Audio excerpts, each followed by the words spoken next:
English translation, 707th Contact, Part 3. Saturday, the 28th of April 2018, 13:19 hours. Then this question on a notepad, which I am sure you can answer as a doctor. Our Earth women use hormonal contraceptives, for which the question is whether these are harmful to women's health or not? But please do not use incomprehensible medical terms for explanation, but those that are understandable for us medical laymen. Hormonal contraceptives of various kinds are not harmless to women because they can cause various kinds of disturbances during menstruation, such as discomfort and suffering, ranging from abdominal pain, feelings of breast tension, as well as headaches and migraine attacks, dizziness, nausea, to a change in libido or sexual desire. Embolisms, strokes, and thyroid dysfunction can also occur, as well as many other possible diseases and symptoms, including estrogen deficiency with or without progesterone deficiency. Minerals and vitamins in the body can also be excessively broken down and destroyed, as can a permanent overload of the liver, as well as a malfunction of the adrenal glands, such as adrenal weakness up to and including adrenal insufficiency. In the body as a whole, mental and physical stress and infections, as well as inflammatory processes and stress, can also develop. A lack of menstruation is just as possible with hormonal contraceptives as is a lack of ovulation and estrogen dominance with or without progesterone dominance. As is an excess of testosterone, and many other complaints and ailments can be caused in women by hormonal contraceptives. This imbalance not only causes severe symptoms, but also leads to other diseases in the long run. Hormonal contraceptives can also cause heavy interstitial bleeding, as well as thrombosis in severely overweight women, and ultimately hormonal contraceptives not infrequently lead to severe depression with suicide risk. Finally, it is to be explained that after years of taking hormonal contraceptives, the woman's body, and thus the hormonal system, loses its ability to produce its own hormones, as a result of which it is no longer able to produce hormones itself and keep the normal cycle going. Thanks, this is all quite steep, but effectively enlightening and informative. This is something our Earth women should think about for once, and besides... Excuse me. I am being called talking to someone, but I do not understand anything, Edward. Unfortunately, I have to end our conversation and leave, because there is something urgent that requires my presence. If it just has to be, then goodbye. And yes, of course, I will now subsequently add my article to our conversation that we had. Yes, but now goodbye, Edward, my friend, until tomorrow. How reality and truth actually are. The past 2 centuries and the last decades, it has been proven that something quite different corresponds to the reality and truth than the USA, as well as the majority of the political elites in the NATO states. The EU dictatorship and their countries claim and lie about, namely that Russia is a malicious, dangerously insidious aggressor that the free world must confront.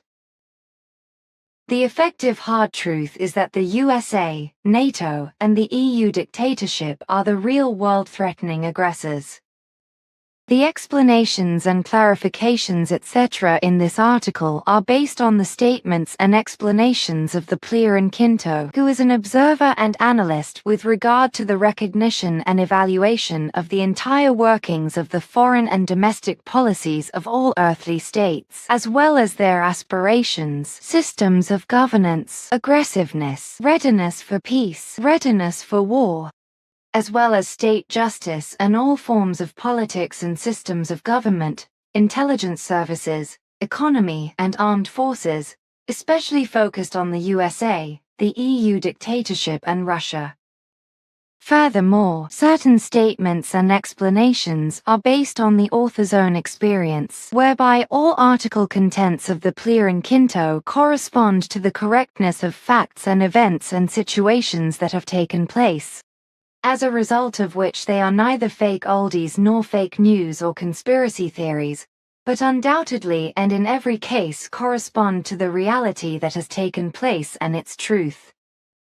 In any case, it should be noted that all the explanations, statements and data etc. mentioned are, however, only a part of the whole and full scope of events and are thus in no way complete, whereby it should also be mentioned that certain data, such as numbers segments, come from Wikipedia.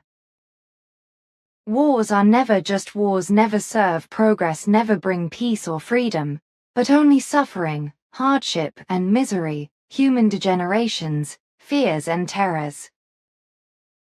Horror, as well as revenge, hatred and grief, endless rage and destruction.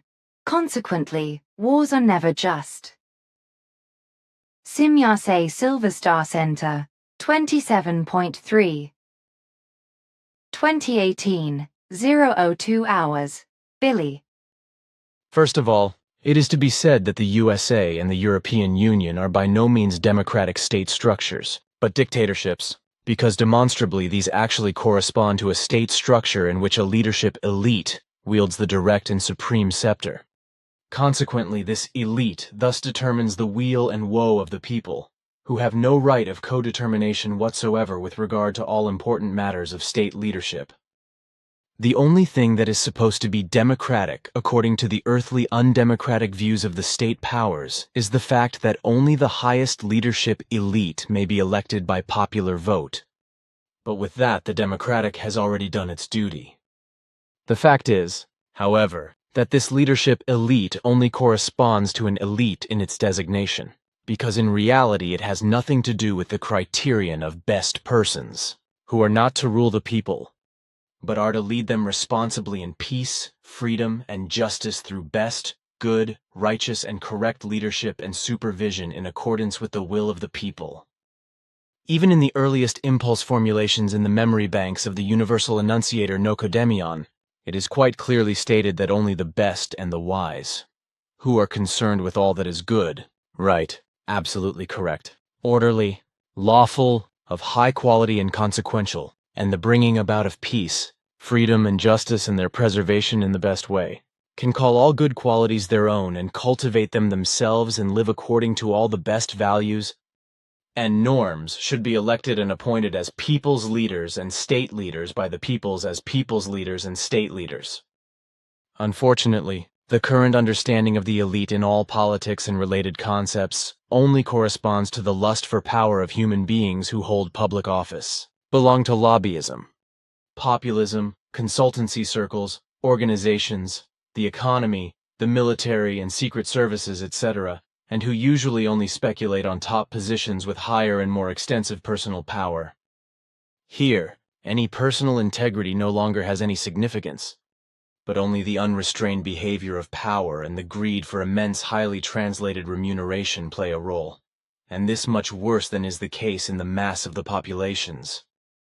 From a general point of view, a human being related elite, Latin eligere or exligere, to select, is described as a sociologically actually or presumably above average qualified grouping of persons who function, for example, as functional elites, performance elites, power elites, economic elites, ruling elites, state leadership elites, as influential elites or circles of a society.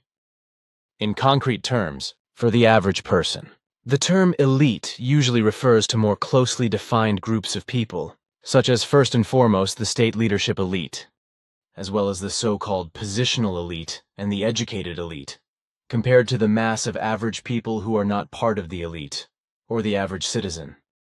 Strictly speaking, these elitists are human beings for whom their elitism has become an ideological delusion that can be described as elitism and has eaten into their consciousness, as a result of which they identify with it and believe that they are something better than the ordinary citizenry of normal citizens.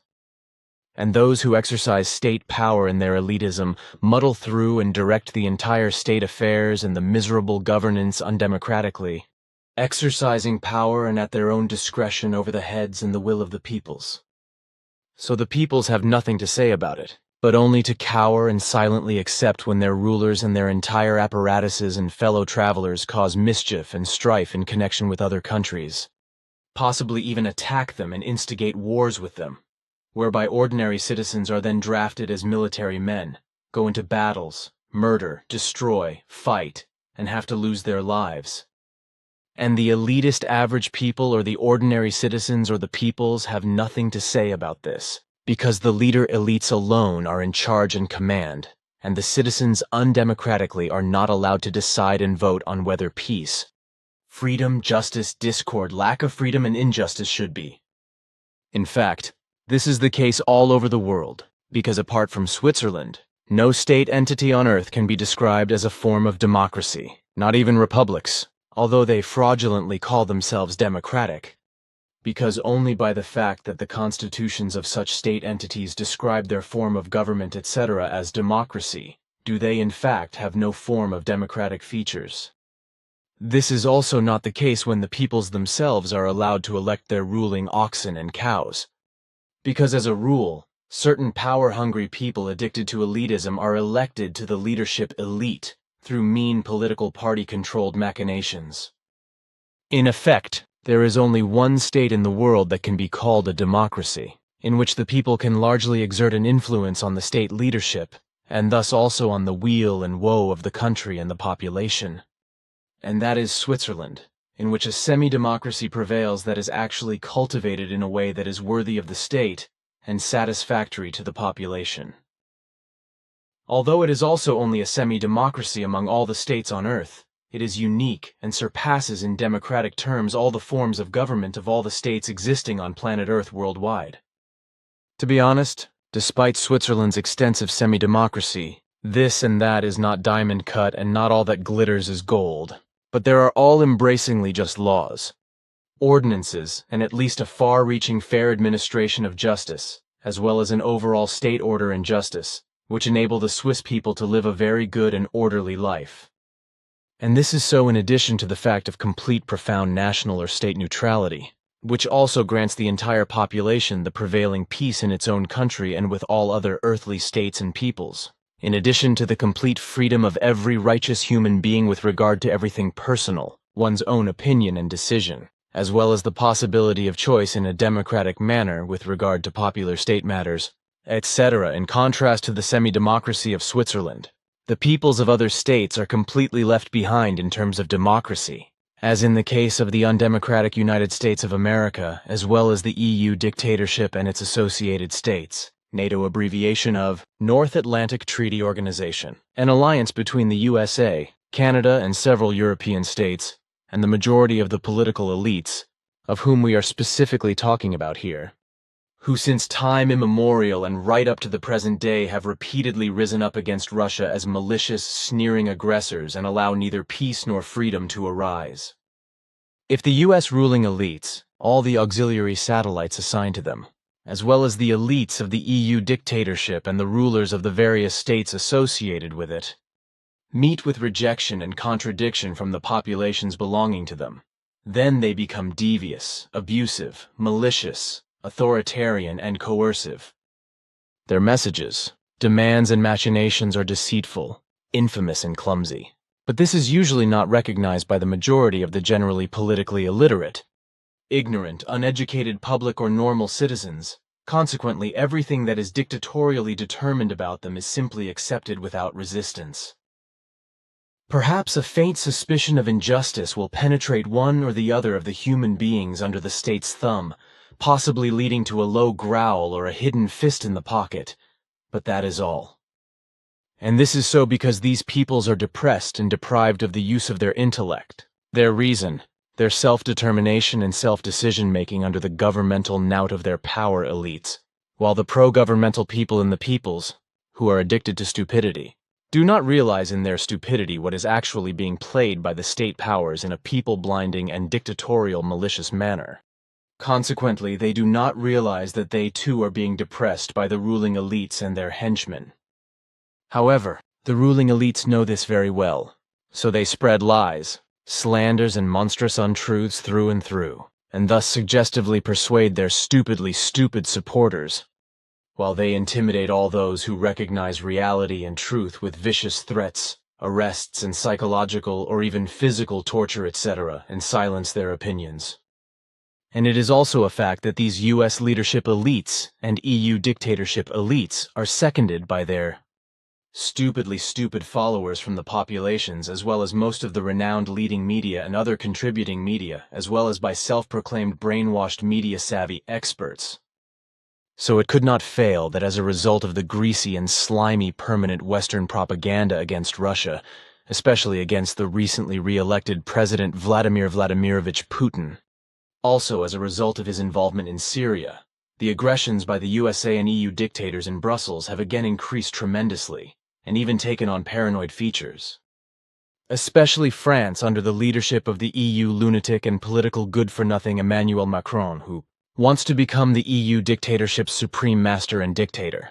But also England, under the leadership of the high-handed Prime Minister Theresa May, are on the front line of aggression with the USA and the EU dictators, as well as with pathologically stupid German aggression-addicted politicians, also against Russia and Putin.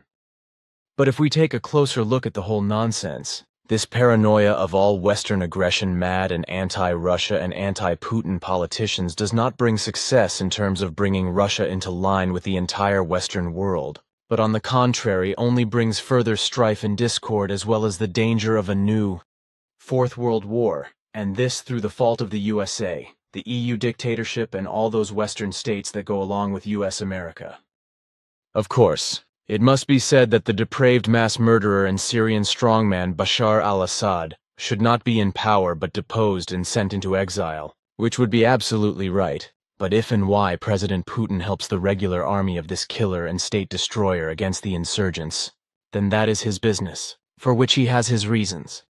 And also when this help is inappropriate, because Bashar al-Assad, like his father Hafiz al-Assad, is a vicious dictator who walks over countless corpses and endless destruction. The reason Russia and Putin are aiding Assad's regime against the rebels is actually clear, namely the Tartus naval base, a Syrian naval base in the Syrian port city of Tartus, which is also used by Russia. The Syrian naval base occupies an area of 40 hectares or 0.4 square kilometers, and also houses a small technical base belonging to Russia on an area of 1.5 hectares, or a small base of the Russian Navy, which includes a small pier consisting essentially of 2 floating jetties, each 120 m long.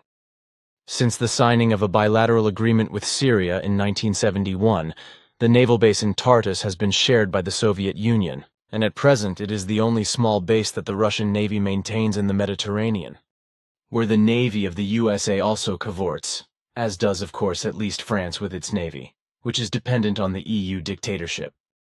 Facts that, of course, neither the world domination-addicted and Russia-hostile US America nor the EU dictatorship like, which is why they are against the small Russian Mediterranean base and gleefully, viciously, and warmongeringly go after Russia and Putin, because they want to drive them out of the naval base granted to Russia by Syria and rule alone over the Mediterranean and all the surrounding areas, and do not want to give up their striving for hegemony.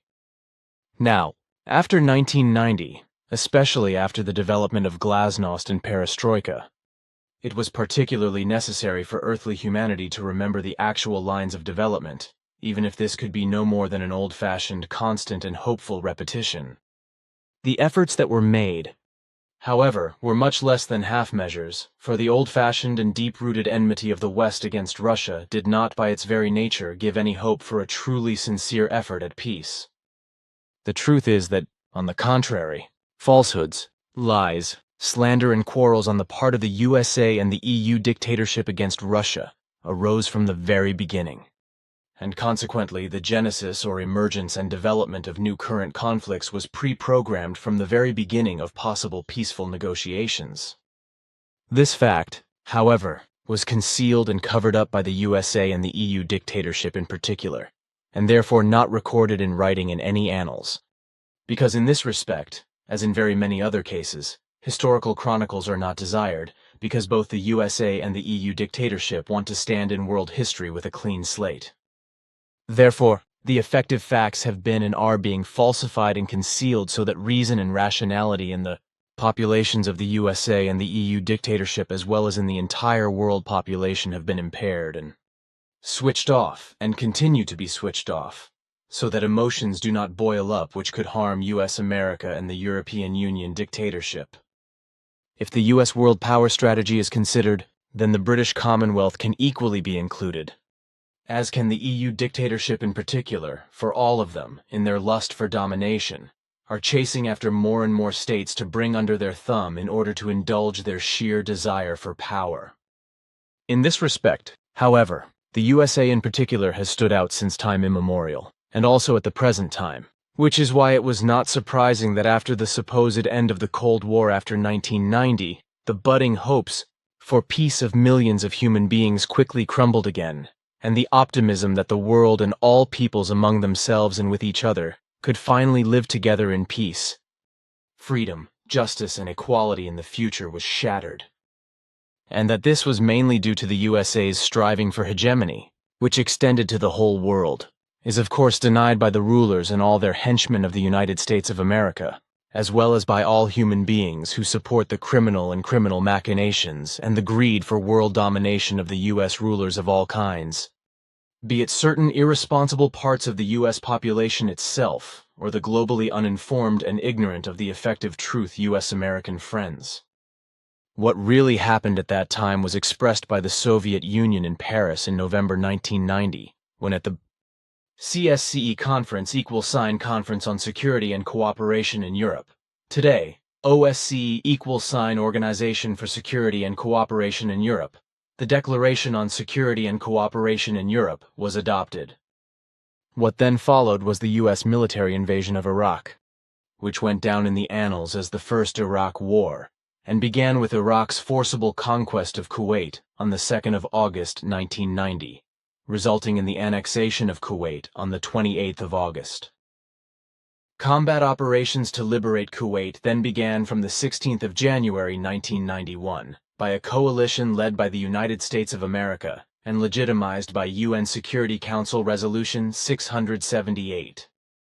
In terms of the armaments used and the degree of mobilization of the warring parties, the campaign known as the First Iraq War was the heaviest war since the end of the Third World War of 1939-1945, also considered in relation to the Korean War. This First Iraq War was also characterized by the unusually asymmetrical distribution of war victims, as well as by the unilateral decree of the end of the war. However, the unusually large and extensive indirect environmental damage should also be mentioned, as well as the fact that the USA used all kinds of projectiles with depleted uranium, which is dangerous and chemically toxic due to its radioactivity, as are most heavy metals, even in a depleted state. Explanation. The term depletion, that is to say not enrichment, comes from nuclear technology and generally refers to the removal of one or more isotopes of a chemical element from the natural isotope mixture. This term is usually associated with uranium, although the technique of depletion of the waste, which involves enrichment in the actual product, is used not only for uranium but also for other elements, such as the separation of heavy deuterium or hydrogen. When the USA invaded Iraq in 1991, underlying claims of the US President George H.W. Bush Sr. and the US Secret Services, and thus a first Iraq War took place. Then on the 20th of March 2003, under the presidency of his son George Walker Bush, a second Iraq War took place. This finally showed quite openly and clearly what the political, intelligence, military, and economic leaderships of the United States of America were actually striving for, namely a new world order according to US-American ideas and the US-American claw and caveat system with regard to access to the central raw material reserves not only of the Middle East, but of the whole world. Now, the USA did not want to be the hegemon or the only world power only after 1991 because the hegemonic behavior of the power addicted US politicians and US military as well as the US Secret Services and US economic bosses has always been, precisely since US America was settled and conquered by the European immigrants.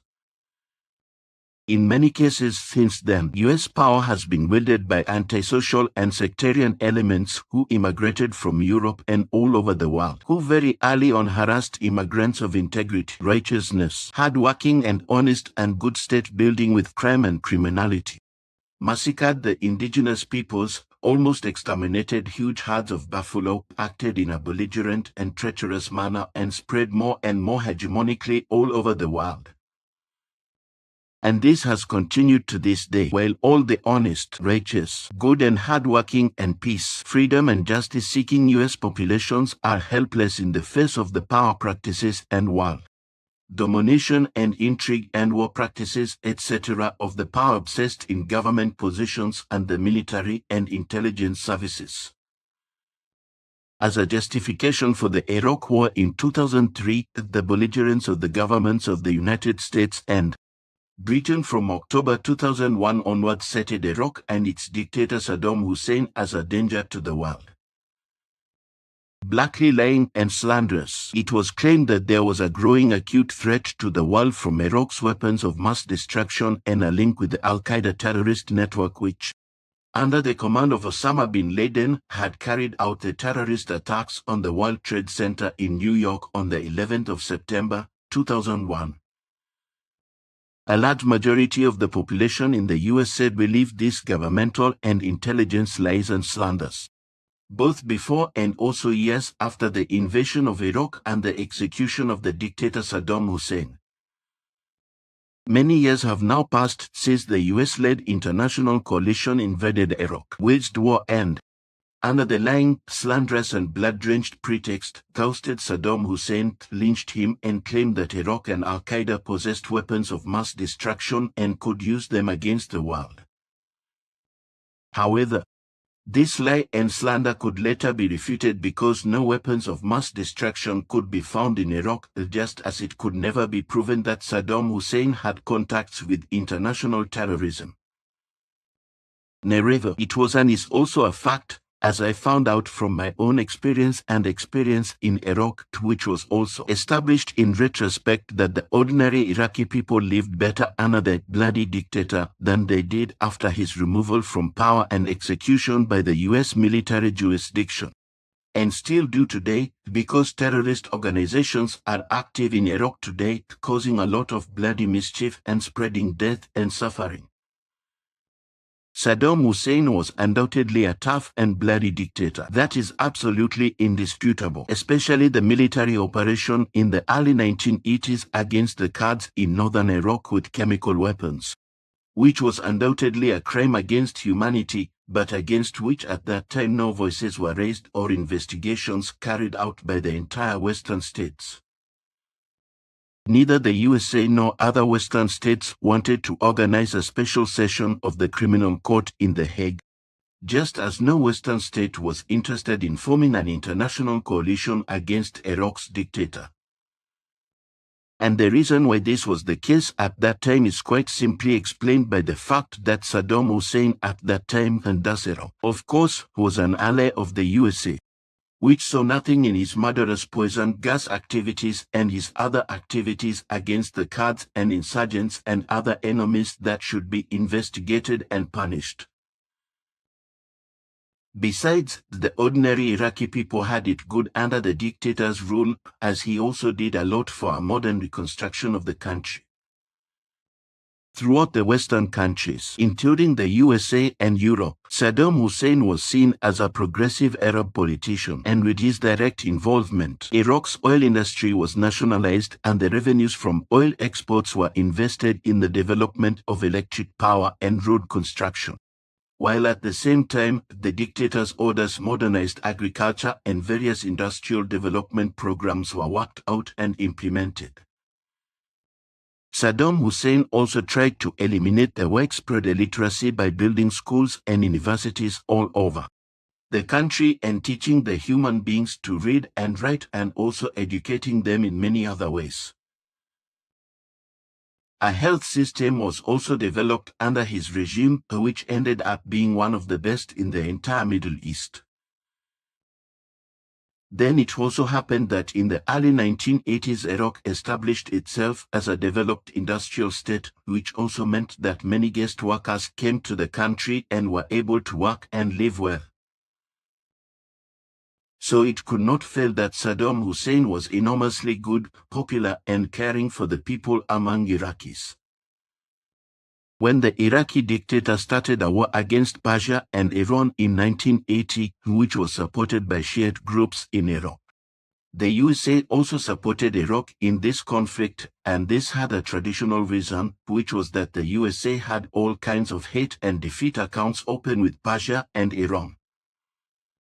After the U.S. Secret Service CIA saved Mohammad Reza Pahlavi's throne in 1953, the Shah became a central figure in the Middle East for the foreign policy of the United States of America and was hailed as such by the USA, as it turned out as late as 1971, when President Richard Nixon proclaimed in relation to the Shah that he would like to see more politicians with the Shah's vision of the world and with the Shah's ability to exercise a rule that basically amounts to a de facto dictatorship of a benevolent kind. The next U.S. president, Jimmy Carter, was no better and sounded the same mole-infested horn when he called Iran an island of stability in a stormy sea in December 1977, which was also followed by the U.S. intelligence agency CIA in August 1978, as a result of a grandiose misjudgment that led to an idiotically false claim, passed on as reporting to the White House, that Iran was conceivably far from revolution.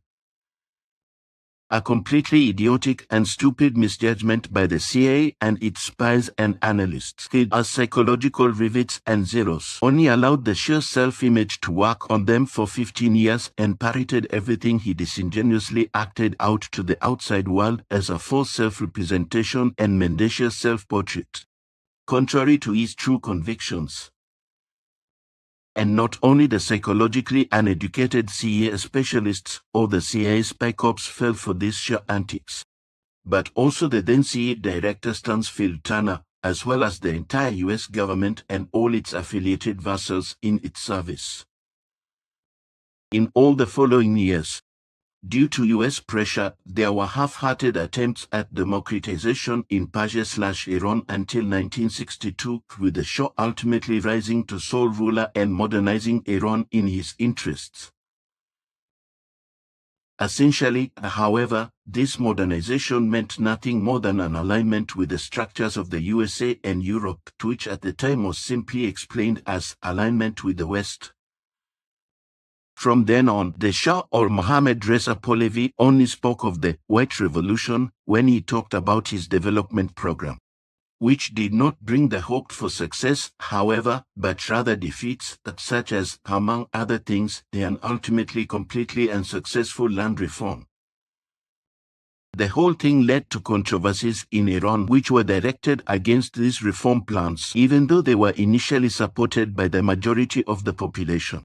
After which, however, there was serious unrest and a clash in mid-1963, and the riots that arose were brutally put down by vicious violence.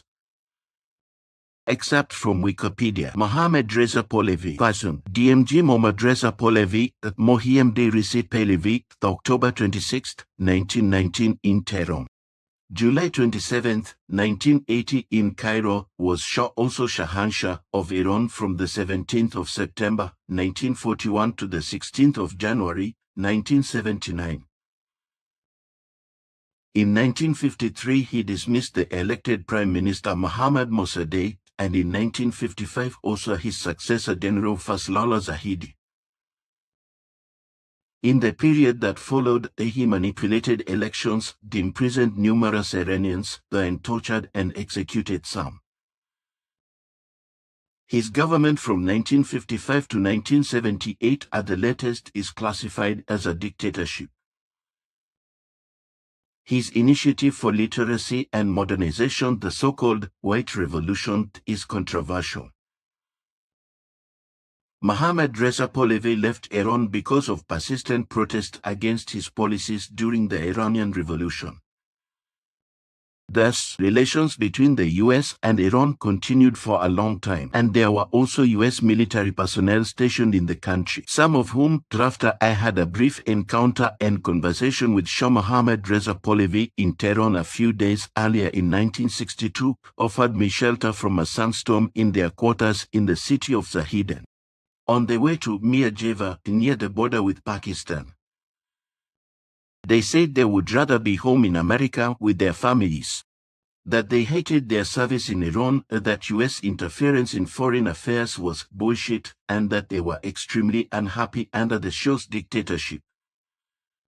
They also said that they were forced to serve in Zahidin against their will and that they were ashamed as Americans that the US foreign policy system was always ordering and carrying out actions that were contrary to human rights and criminal. As it had always been in 1953 when America had done great injustice in Persia.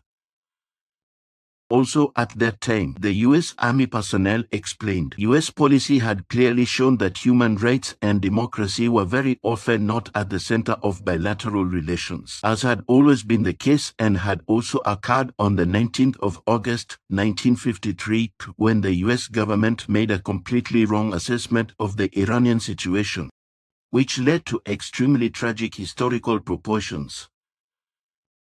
US America had in fact participated in the overthrow of the Iranian regime, which had been a naturally important as well as strategic and ideological ally for the USA.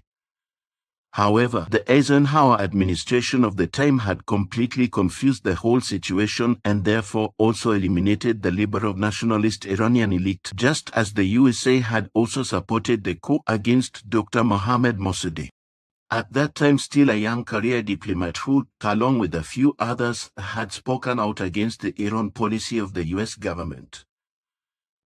What needs to be said and explained in between with regard to Iran and the Shah's autocracy is the fact that from the 1950s onwards, Mohammad Reza Pahlavi was installed as Shah or Shah in Shah equals Emperor of Emperors in Persia or Iran with the connivance of the USA and built up as autocrat. What then resulted in Iran's history was largely controlled by US foreign policy. From today's perspective, it is to be said that diplomatic relations between Iran and the United States of America have not existed since 1980, because in response to the taking of hostages in Tehran, the USA broke off diplomatic relations completely in 1980 and maintained a virtual embassy instead. Since 1981, Switzerland, as the protecting power of the USA in Iran, has represented American interests in Tehran. Conversely, Iran is represented in Washington by Pakistan. This means that Switzerland has taken over and performs administrative and consular services and provides a channel of communication for the two countries, which have no direct diplomatic relations.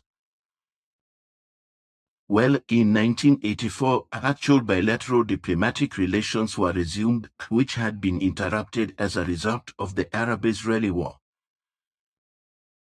And by then, Saddam Hussein's war crimes, which of course took place with the cooperation of the US, were within reach.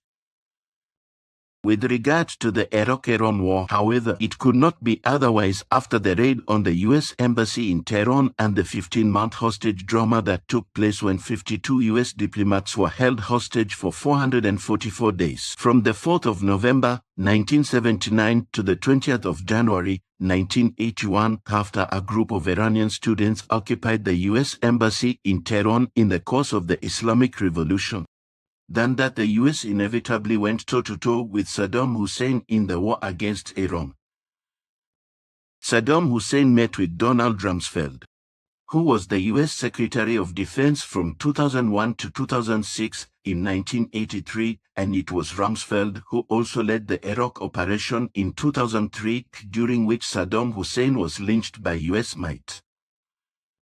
When President Ronald Reagan was at the US helm, he strove to prevent the collapse of Iraq and consequently decided to provide the Iraqi dictator with information about the deployment of Iranian troops, the reason being that the US government, the US intelligence agency CIA, and the US military knew very well at the time that Iraqi troops were using poisonous gases and other toxins against the Iranian army on an almost daily basis.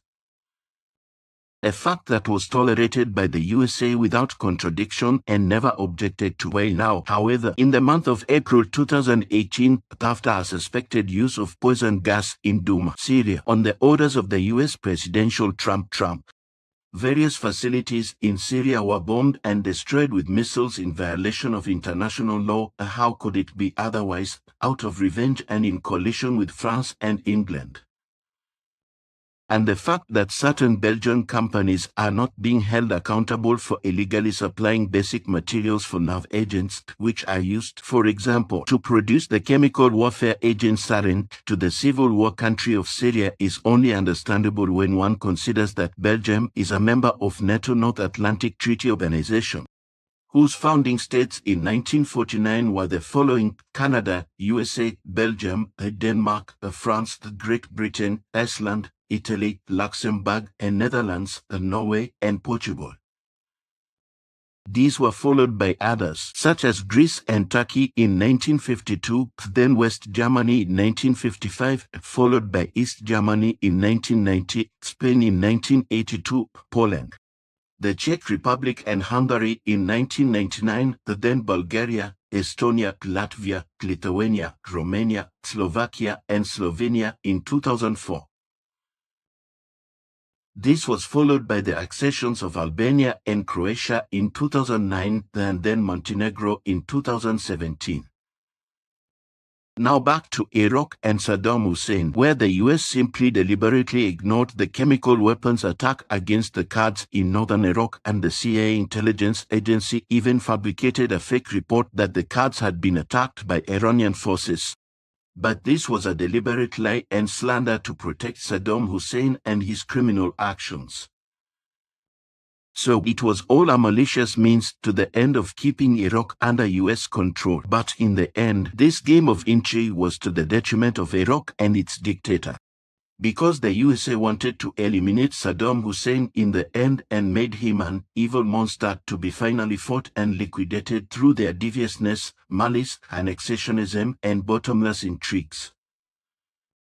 This was followed by dirty intelligence manipulations, as well as outrageous false, mendacious, and slanderous accusations invented and leveled against Saddam Hussein that he had used weapons of mass destruction and through such weapons also posed a great danger to the whole world and was prepared to act in this way.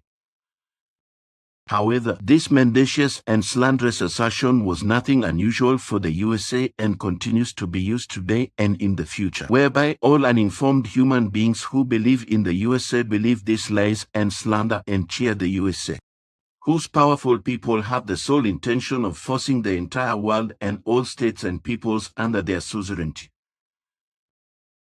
But now back to the Iran-Iraq war, which ultimately ended in a stalemate because neither Iran nor Iraq had won or lost anything. For Iraq, however, the long conflict had dire economic consequences, as a result of which Saddam Hussein decided to change the Iraqi economic situation for the better by annexing oil-rich Kuwait. So he sent out his army and it attacked Kuwait on 2 August 4, 1990 and invaded the country.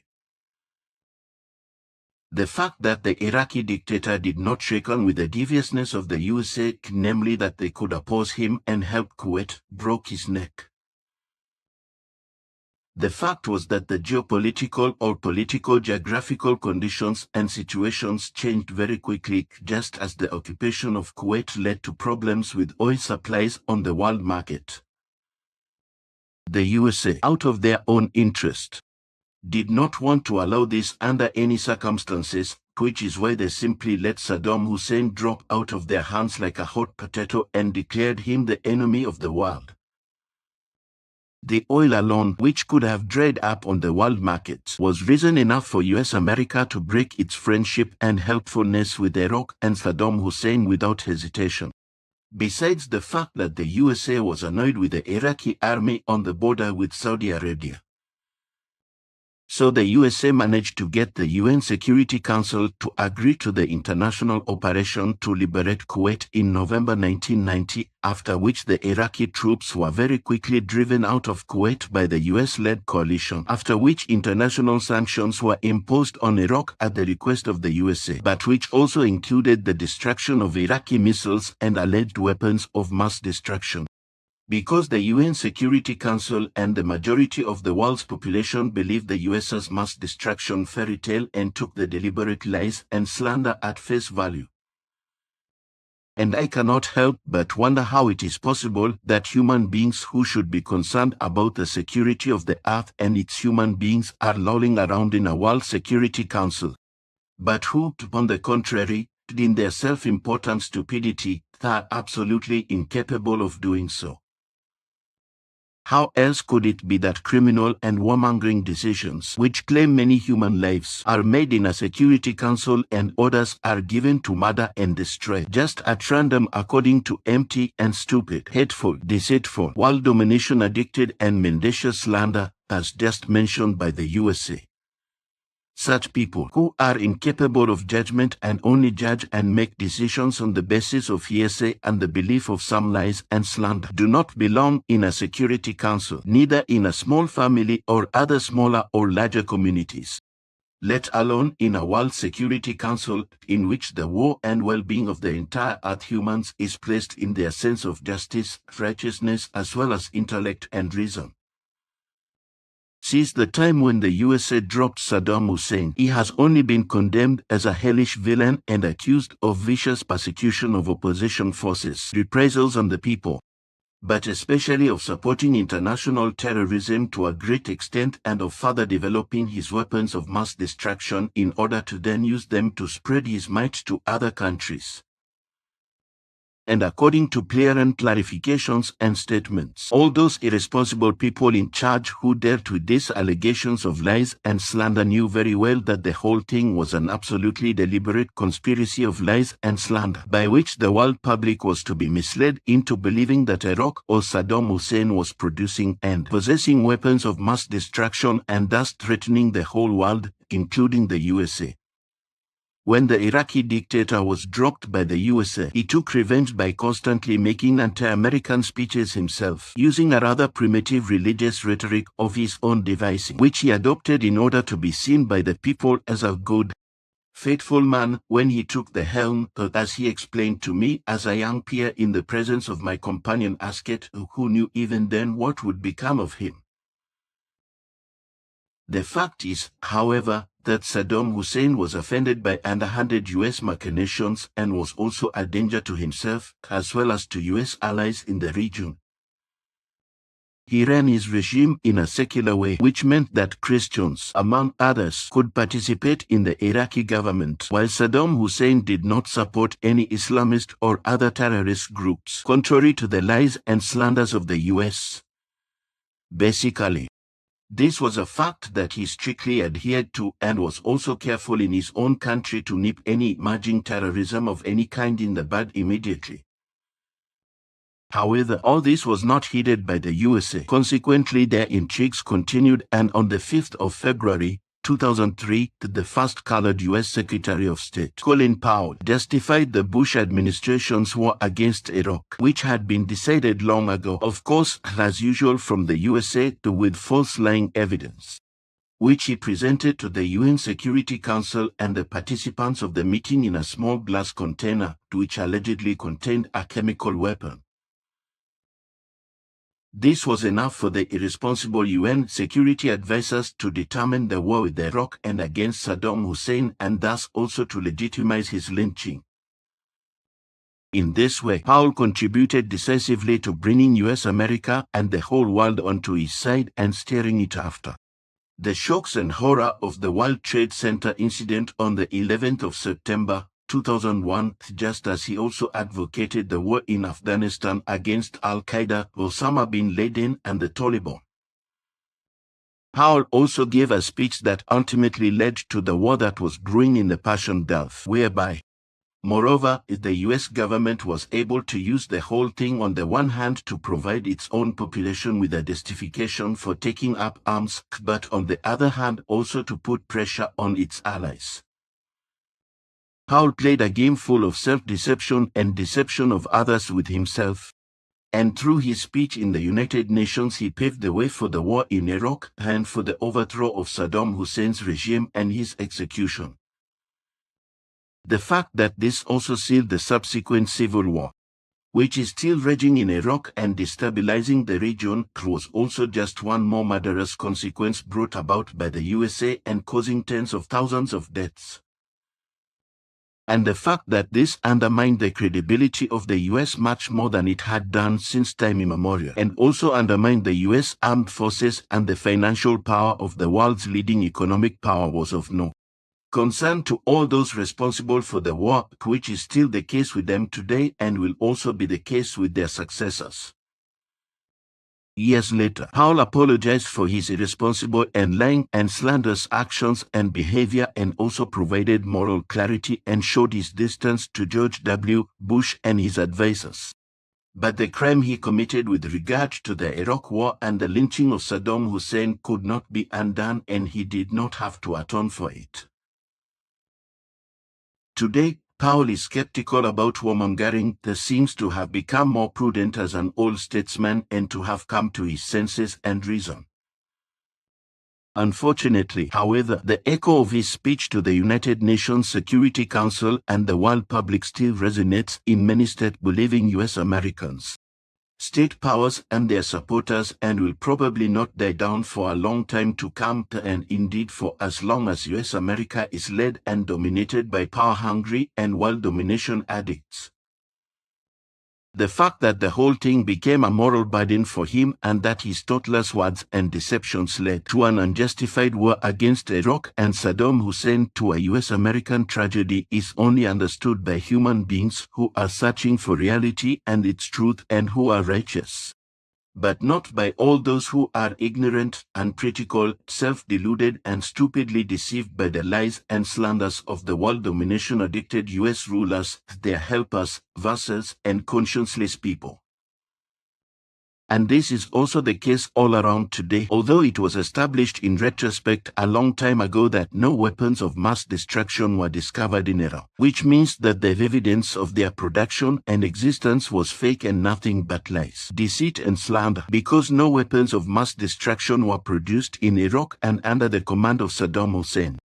And also none were present, and consequently none were disposed of under the control of the UN, as US-American conspiracy theorists like to stupidly claim in their belief in propaganda. For all the murderous and destructive aggression against sovereign Iraq, not a single politician in the USA has ever been tried and punished.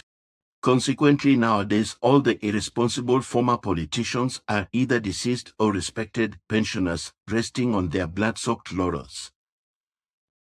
Today's authorities in Iraq cannot control large areas of the country because terrorist organizations have taken up residence after the war, and the civil war continues, totally destroying the infrastructure, including Iraq's health and education systems. The slave trade has been flourishing for years and many museums have been looted. But this is now tempting the USA to implement the Iraqi scenario in Syria too, because this scheme has proved so wonderfully successful in Iraq. The USA sees itself as the only world power, which is why it also exercises a strategy of domination worldwide. And this statement and presentation does not correspond to an expression of any unjustified criticism, but to an extremely exact, precise, and accurate description of the US ambitions with regard to its hegemony world domination behavior.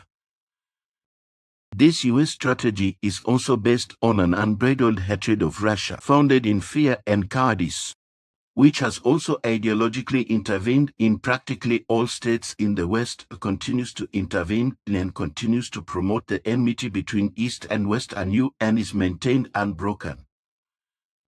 And that this is indeed the case, and that practically all Western states fit into this US-American striving for hatred and hegemony, of which, however, Switzerland is probably excluded, and only certain, blinded by false propaganda, know-it-all, mindless, senseless, and intelligent states are involved, the daily facts of the demonization of Russia by the Western countries, all of which demand that Russia and Putin submit and conform to the wishes of the USA, the EU dictatorship, and the other states of the West, prove this.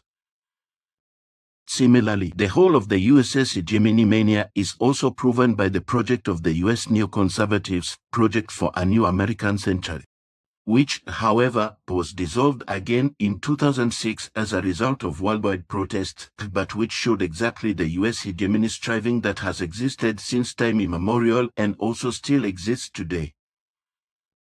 Explanation. PNAC, that is to say, Project for a New American Century, was founded in spring 1997 by a neoconservative American think tank based in Washington, D.C., and operated in the same building as the American Enterprise Institute.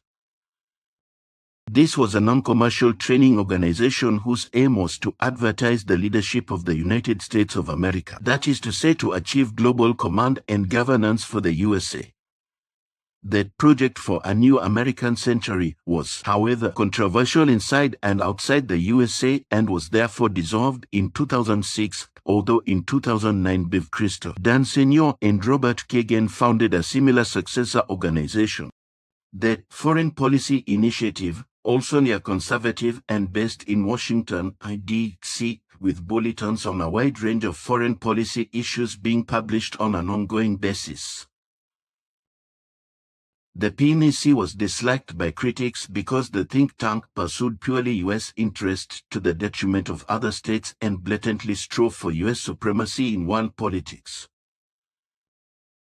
To this end, it lobbied extensively among politicians, with PNAC describing its approach as streamlining comprehensive policy concepts for parliamentarians.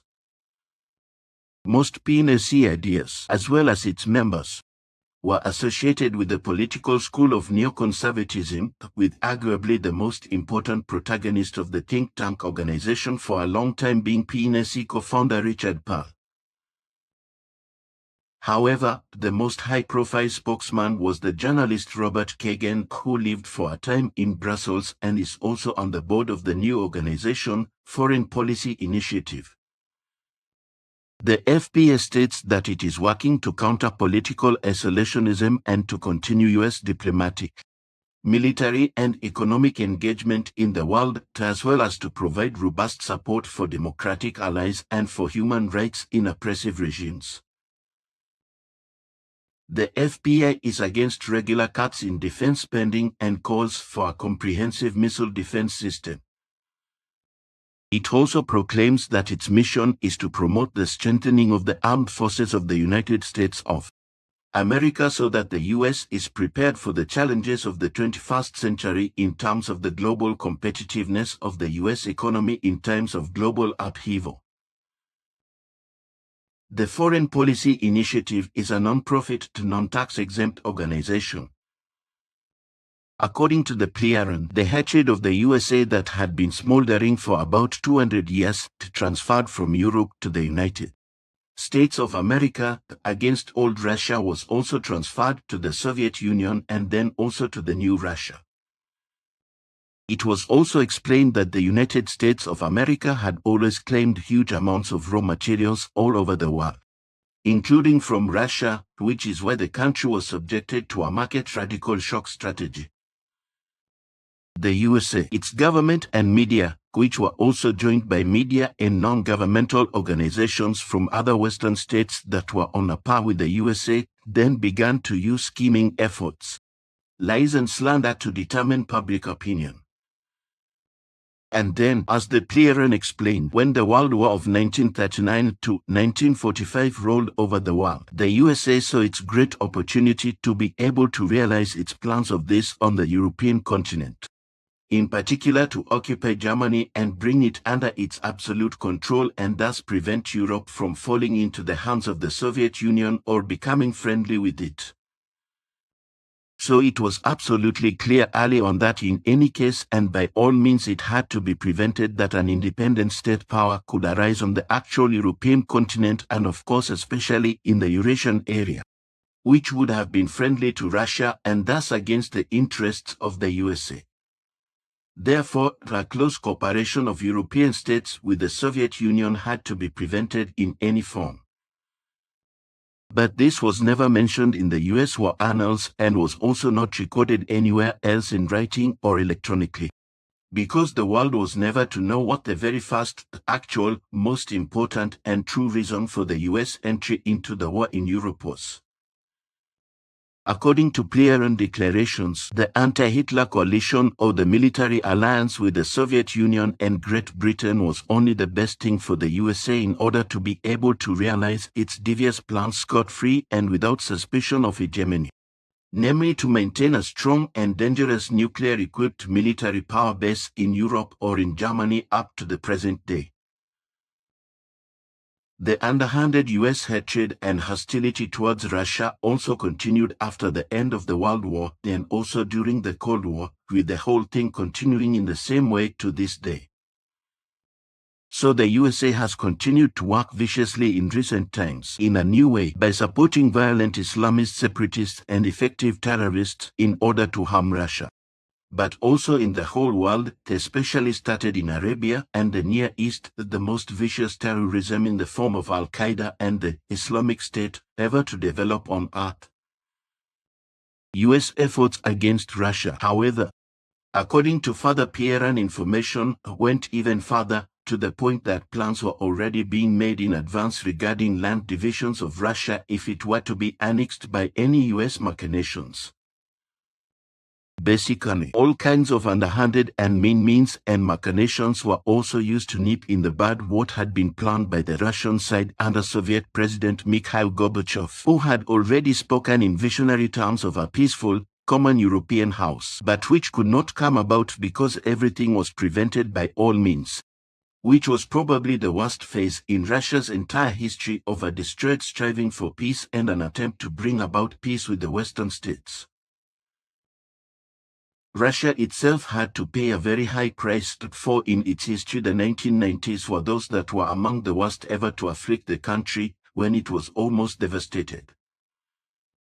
It was only when Vladimir Vladimirovich Putin became Prime Minister in 1999 and then continuously President of Russia, he was re-elected for a fourth term as President of the Russian Federation on March 18, 2018, that everything changed with his policies to a new beginning in the new millennium. Of course, this did not go unnoticed by the Western states and thus also by the USA, following which the Polish-US political scientist Zbigniew Brzezinski, born March 28, 1928 in Warsaw, died May 26, 2017 in Falls Church, Virginia, USA, railed in spiteful articles and interviews against the new Russian President Putin and his policies, exclaiming that the USA's part was world domination, or rather that the first and only truly global and probably last world power was the USA.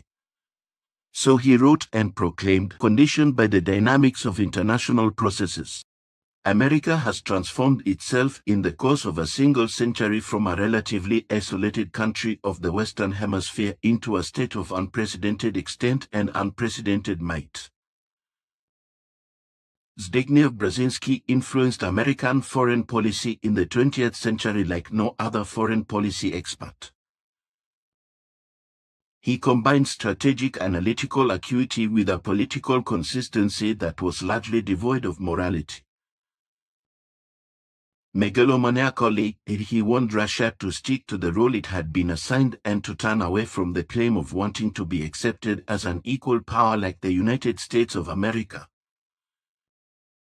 Anti-Russian sentiment was also stirred up by neoconservative politicians in the Bush Jr. administration, just as anti-Russian elements appeared in the Baltic states and made terror against Russia.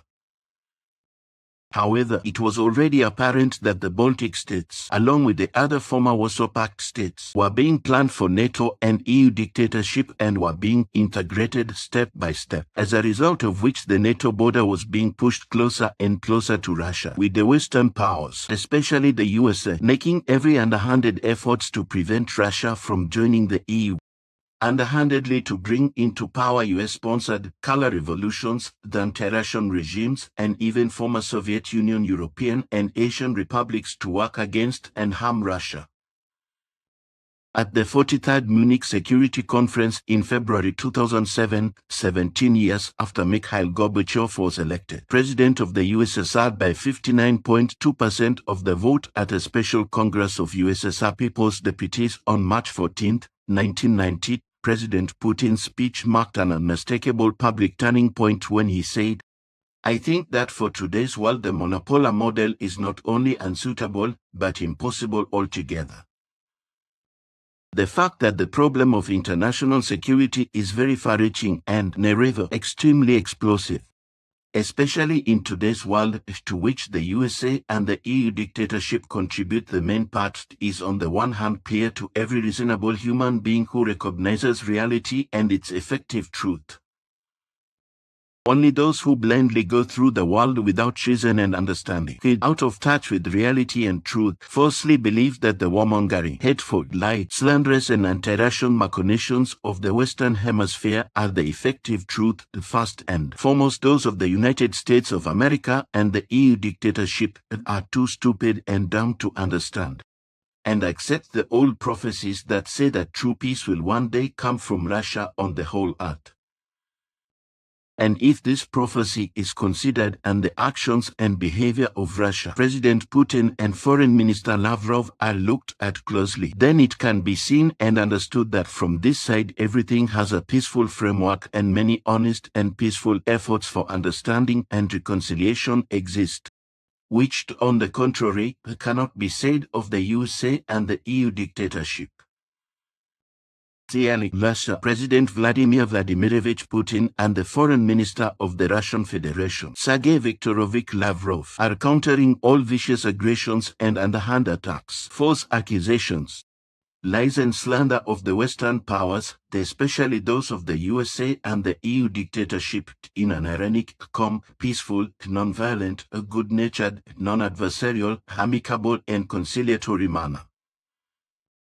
Now, just as every clear-thinking human being capable of understanding and reasoning and of recognizing reality and truth is aware of the problems of international security, so too everyone knows that worldwide military political stability is extremely precarious, especially in those states which are destabilized and driven into the devil's kitchen by the devious political, intelligence, military and economic machinations of the USA, of course solely for the benefit of the USA.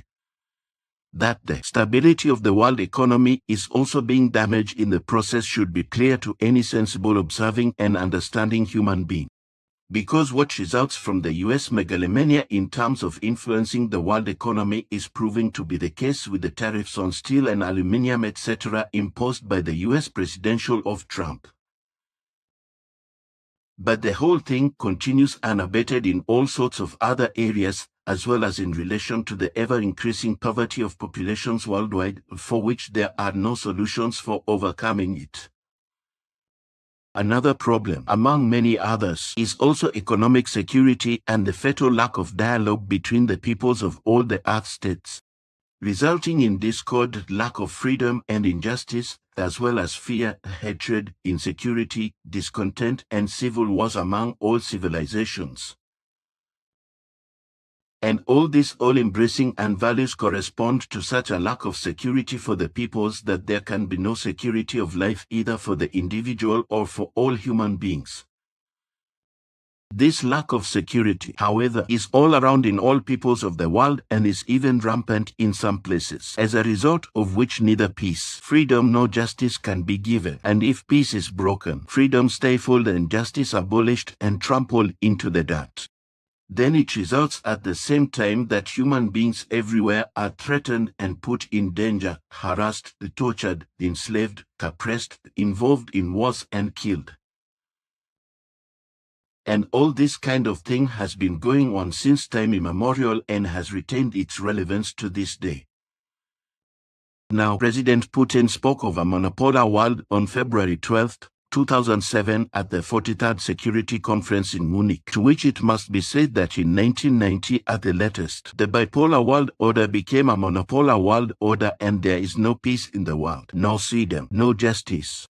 For since then, on the contrary, the wars and conflicts between the earthly states have rather intensified and greatly increased in number, to which the USA has contributed a great deal in many ways. But this concerns and grieves only those human beings who seek peace, freedom and justice, not those who, in their monopolar fatuity, praise the blessings of false freedom and lying democracy, and of whom no one knows how high the percentage of these fatuous monopolar believers is. If we look at the natural balance that existed between NATO and the Eastern Bloc after the end of World War III in 1945, it must be said that this state of affairs prevented many wars. It is true that there were always small wars, but these were always localized, never led to the destruction of entire states, and only took place to enforce interests. Today, however, it is the case that the UN has lost all influence in the world, but this does not bother anyone or hardly anyone at all, just as it does not bother the Federal Republic of Germany to send its armed mercenaries out into the world and interfere in the affairs of foreign countries, and this despite the fact that after the last World War ended, never again war was proclaimed throughout Germany and was also written on railway carriages. And the fact that Germany is interfering in foreign countries' affairs by sending its armed mercenaries and thus trampling on international law is of no interest to anyone, especially not to the autocratic German state power holders and their protective power, the USA. Also, in this respect, as with everything else, the only thing that matters is huge profits and unlimited growth. With the rule that everything and anything must first be destroyed, costing billions of euros, and then rebuilt, planning countless billions. A hellishly diabolical profit cycle that means tremendous growth and thus horrendous profits. The coming times will continue to bring no good, because after the wars over oil and natural gas, there will soon be wars over drinking water as a result of the rapidly growing overpopulation, whereby the disaster in this regard has in fact already begun some time ago, but this has not yet penetrated the world public. In fact, more and more is going down the drain, as a result of which it is hardly to be hoped that reason will prevail in a worldwide birth stop, and an effective global birth control will be introduced in order to stop and drastically reduce human growth. And as long as this is not done, there can also be no hope of a reasonable return to a bipolar world order, better still, to a multipolar one. It would be very important for Russia, China, and India to build up and expand their influence in this respect. But this could only happen afterwards if these states first build up their own states and the whole of Asia in a multipolar way and protect them from any and all rotten and infamous interventions and machinations of the USA. Therefore, a monopolar or unipolar world must be prevented, in which one state would dominate all the others, as this corresponds to the US-American aspiration and, never, only benefits the 1% of humanity that is unimaginably rich and unscrupulous. Or a state entity such as the United States of America, if it can hegemonically bring the entire world under its power-greedy thumb with its immense armed force and arsenal. But this must never be allowed to happen, which is where a multipolar worldview and world order must be striven for and created, in which the distribution of might is balanced, which means that all states have an equal relationship to each other. No state may dominate over another. Until now, the few large industrial nations have shaped the global economy for many decades. But this is now coming to an end, because this prosperous or economically well-developing era is now being followed by a multipolar world system, especially for the Western world, which no longer tolerates small countries that are dependent on the big ones and are oppressed and exploited, because what the future must now bring can and must only be multipolar. Therefore, not only must political relations be changed and put on the scales of progress, but effectively the entire world economic order must undergo a completely revolutionary restructuring. This is also necessary because more and more emerging countries are actively participating in the world market and are no longer willing to be exploited and oppressed by the industrialist and large states. In this context, it must also be taken into account and understood that the innovation performance of small states has also increased significantly in the past decades, just as their production and the development of more complex products have increased. Returning to President Putin, it is to be said that at the 43rd Security Conference in Munich he made it very clear that Russia is striving for equal rights in the world of states. In this way, he also pointed out, which, however, did not please the USA and the US-friendly other states, that he and Russia demand compliance with the UN Charter and international law and are no longer prepared to tolerate and accept the policy of the USA and NATO, which basically do not care about any principles of law. And that such breaches of legal principles do indeed take place in NATO was also proven in 1999 when, after a decade of disintegrating Yugoslavia, it waged war against Yugoslavia, which was in alliance with Russia, in violation of international law. In Kosovo, the USA also built a huge military base, Camp Bondsteel, which is directed against Russia. At the start of the NATO war against Afghanistan in 2001, Russia even offered its support but was then flooded with Afghan narcotics. Then, in the same year, the USA cancelled the ABM Treaty, a treaty between the USA and the USSR to limit missile defense systems. The reason for this was, how could it have been otherwise, that the USA intended to further expand its whole might. And this by building up its missile defense system, which was directed against Russian missiles from the beginning in Eastern Europe. Then, in the same year, the US government announced its endless war against terrorism, whereby on the 29th of January 2002, in a State of the Union address, the then US President George Walker Bush coined the politically idiotic catchphrase "axis of evil" to describe countries that he conspiratorially accused of supporting terrorists and craving weapons of mass destruction. In particular, he suspected North Korea, Iran and Iraq, which then led to a coalition of the willing in 2003, which was of course led by the USA and which provoked a war against Iraq in violation of international law, in which the dictator Saddam Hussein Abd al-Majid at-Tikrit was lynched by the US military and the USA let the Middle East sink into chaos according to the old pattern. However, the fact that by toppling the Iraqi dictator Saddam Hussein and the Libyan ruler Muammar Gaddafi, the USA helped to cause all the chaos in the Arab countries, and US America also supported various terror militias, such as the Al-Nusra Front and Al-Qaeda, which further aggravated the war and terror that was kept silent about. The US government supported and allowed the birth of the Islamic State monster and allowed some 60 rebel groups to defect to ICE scot-free, while the situation in the Middle East was completely out of control. And in order to eliminate Syria as a power factor in the region, the orientation of the US's Syria policy was similar to that of Israel, as a result of which the crisis was kept brooding. Thus, through chaos and permanent war, the Middle East and Eastern Europe were completely destabilized by US foreign policy.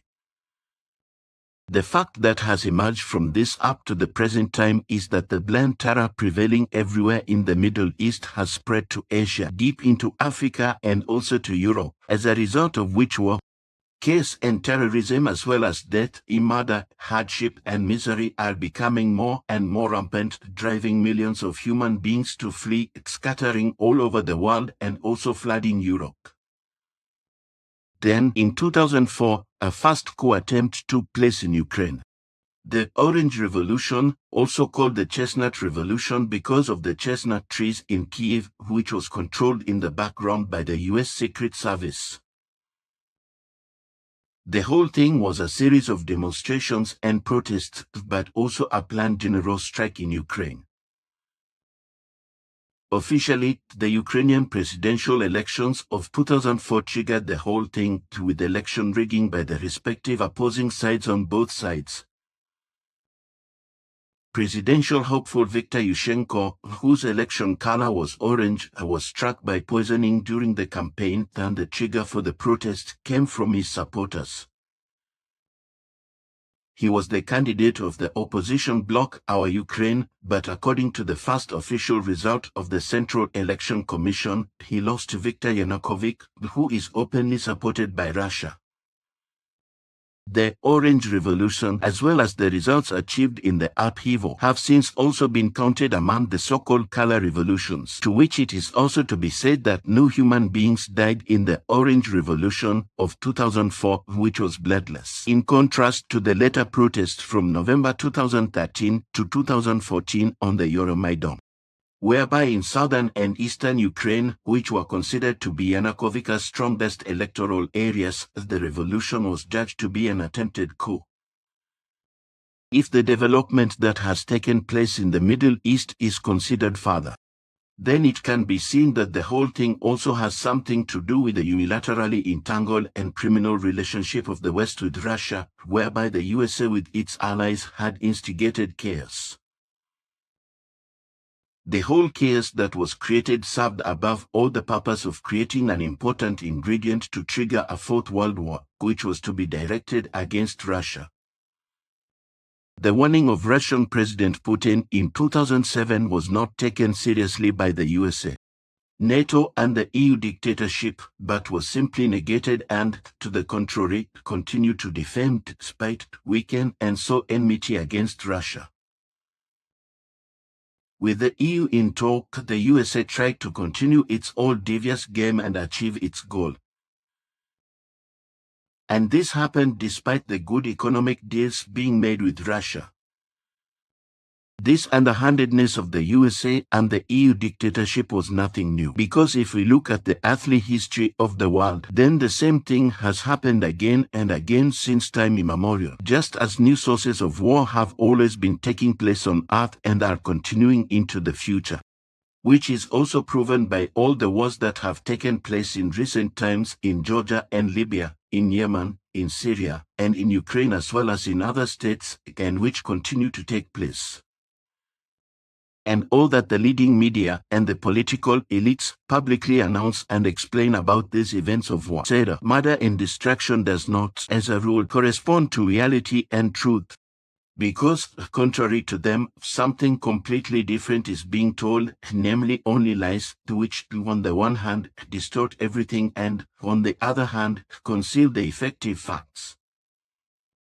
If, however, the anti-Russian Western states, especially the USA and the EU dictatorship, are mentioned again, then it is clear that they, together with their like-minded supporters and accomplices, as the EU dictatorship states of France and England also joined in the recent US attack on Syria with bombs and missiles, are playing a very dangerous game with fire,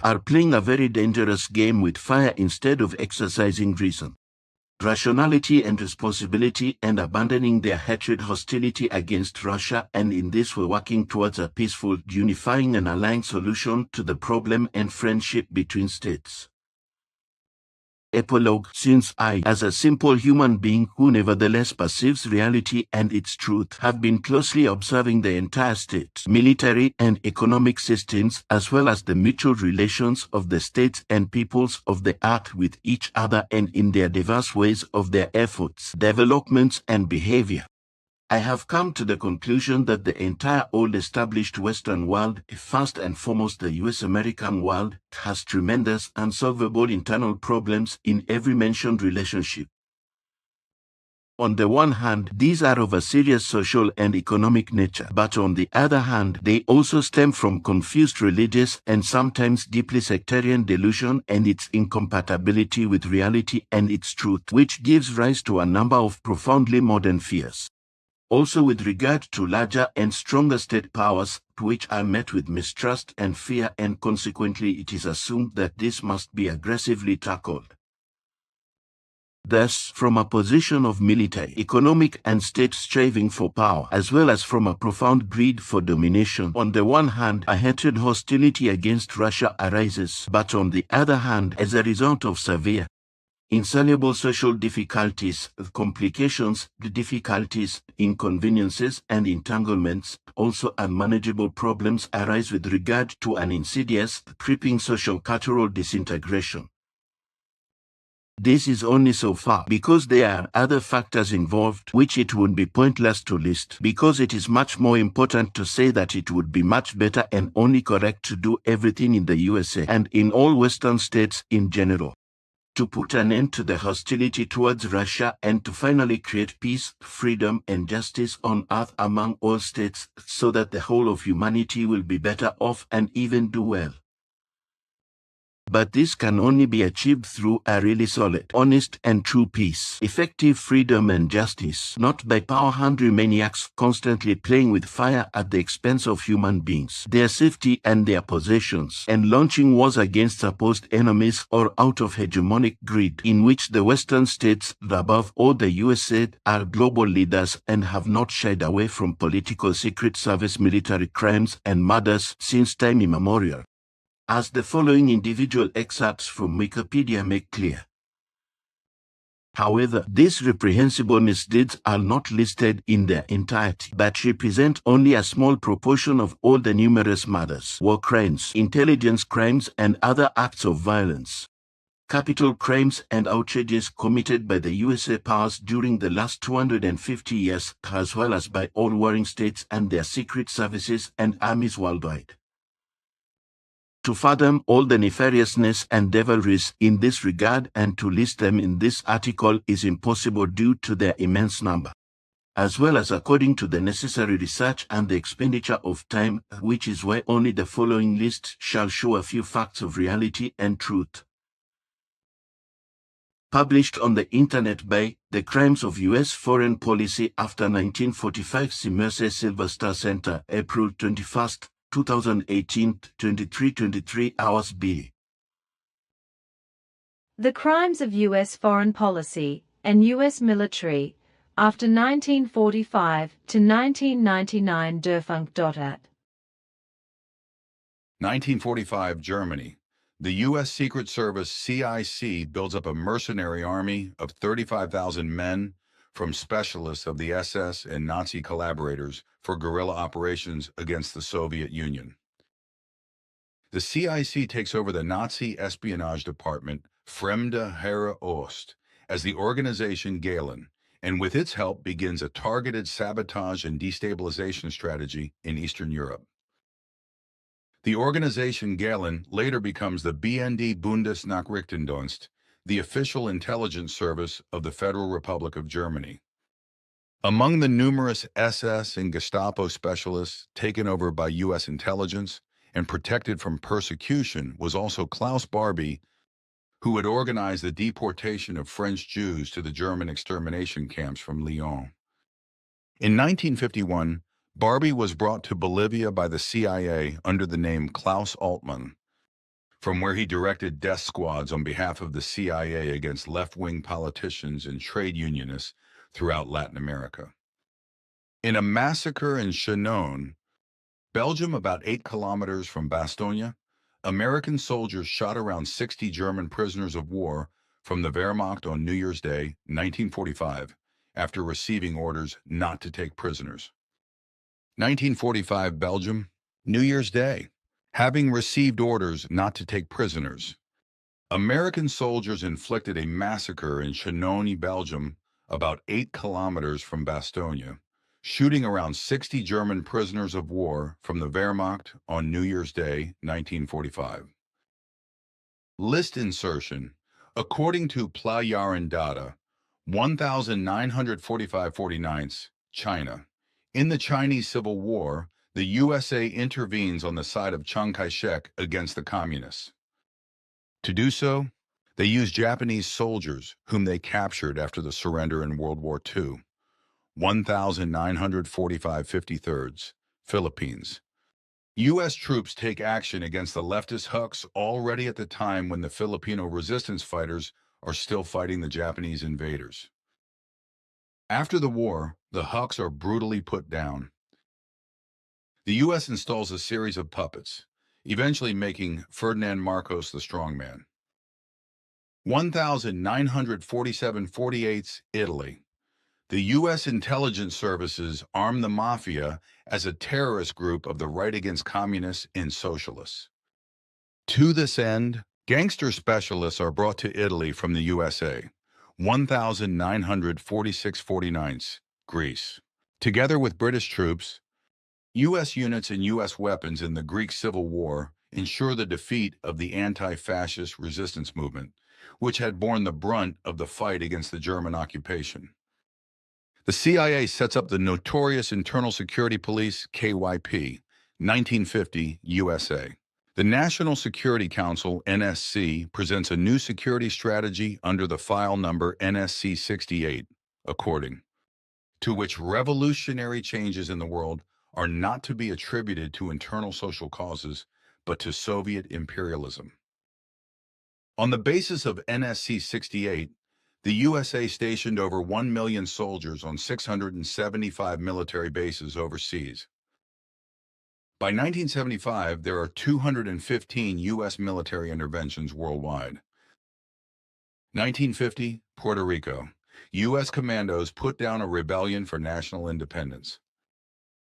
1950-53, Korea. In the conflict between Stalinist North Korea and the Syngman-rhee dictatorship in South Korea, the U.S. intervenes on the side of the South, gaining approval in the UN Security Council. The U.S. Air Force destroys almost 120,000 facilities in North Korea. The U.S. use of explosives is equivalent to almost half of all the bombs and munitions used by the U.S. in World War II.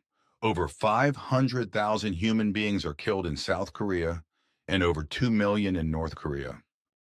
1951, Bolivia. The illegitimate Klaus Barbie, a.k.a. Klaus Altmann, born on the 25th of October 1913 in Godesberg, died the 25th of September 1991 in Lyon, was a repeatedly convicted German Nazi war criminal and was brought to Bolivia by the U.S. Secret Service CIA under the name Klaus Altmann, from where he directed death squads against left-wing politicians and trade unionists throughout Latin America. On behalf of the CIA, Klaus Barbie was the person responsible for the deportation of Jewish children and adults to Auschwitz in Lyon, France, as well as carrying out hostage shootings, treacheries, and atrocities. From 1942 to 1944, he was head of the Gestapo in Lyon, and as a result of his cruelty, was known as the Butcher of Lyon. List insertion. According to Playarn, =C, also preceding 1945 Germany. 1953, Iran. The elected Mossadegh government decided in 1951 to nationalize the Anglo-Iranian Oil Company. In August 1953, it is confirmed in a referendum with 99.4% of the vote. 2 weeks later, the CIA-trained and controlled officer corps carries out a coup. The previously British oil companies are taken over by a U.S. consortium. The U.S. brings the Shah back into the country and liquidates Iranian democracy. 1954, Guatemala. The CIA organizes the coup against the legitimate Arbenz government in Guatemala, which wants to nationalize the U.S. United Fruit Company as part of the land reform. Under the military dictatorship hoisted into office by the CIA, 140,000 Indians are killed or disappear without trace. 1956, Egypt. The U.S. government and the CIA want to destabilize the rule of President Nasser, who has risen to become one of the leaders of the non-aligned countries. In July 1956, the USA withdraws its loan for the Aswan Dam, the central project for the development of Egyptian agriculture. Nasser then announces the nationalization of the Suez Canal in order to dispose of the tolls himself. England, France, and Israel attack Egypt in concerted military actions. In the wake of the Suez Crisis, the USA takes over the role of number one in the Middle East, which until then had been played by England. 1958, Lebanon. 14,000 U.S. Marines occupy the country. 1961, Cuba, on 1.1. 1959, the revolution led by Fidel Castro finally prevails against the dictator Batista. When the revolution wants to make good on its promise and reduce large-scale land ownership, Cuba is hit by an embargo and a variety of sabotage actions by the USA. In March 1960, the French freighter Coubre was blown up in the port of Havana by CIA agents. 81 human beings were killed and over 300 wounded. In Guatemala, the CIA trains a mercenary army that undertakes the Bay of Pigs invasion in eastern Cuba in April 1961. 2 days earlier, U.S. planes bombed the Cubans' defensive positions. The transport ships of mercenaries and weapons are financed by U.S. big business, especially the United Fruit Company, which had been the largest landowner in pre-revolutionary Cuba. When the invasion fails, the U.S. moves to a harsh blockade policy, which puts Cuba in acute supply shortages after the socialist countries are gone. 1961, Congo, Zaire. CIA mercenaries assassinate the first post-colonial president Lumumba, who had adopted an anti-imperialist position.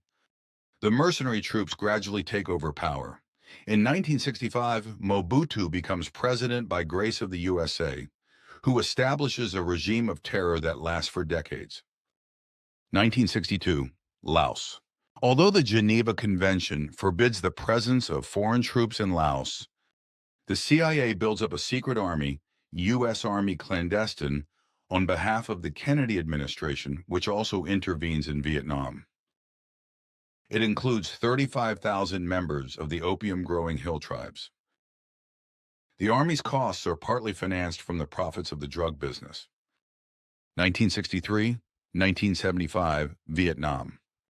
The 1954 Geneva Indochina Agreement stipulates that the troops of the Democratic Republic of Vietnam should initially withdraw to the north of the country, the troops of France to the south. The final declaration of the agreement provides for the unification of the country. The USA does not recognize this final declaration. In South Vietnam, they install satraps they like, and in 1963, an open military dictatorship. In 1964, they stage the Tonkin Bay incident near the North Vietnamese capital and bomb North Vietnam from 1965. In total, 2.6 million U.S. soldiers fight in Vietnam. The explosive power of their bombs and missiles exceeds that of the Second World War threefold. Area bombardments with napalm and chemical weapons leave behind vast areas of scorched and contaminated earth. 3 million human beings die in Vietnam, 500,000 are crippled. 900,000 children are left behind as orphans. 1963, 1990, South Africa. With its reconnaissance systems, the CIA supports the hunt for opponents of the apartheid system. 120,000 ANC supporters are killed. The arrest of Nelson Mandela is also organized by the CIA. 1964 Brazil, President João Goulart, elected in 1961, initiates cautious social reforms. When he imposes limits on the outflow of profits abroad and nationalizes a subsidiary of the U.S. corporation, ITT, the CIA organizes a coup and helps a military junta to power.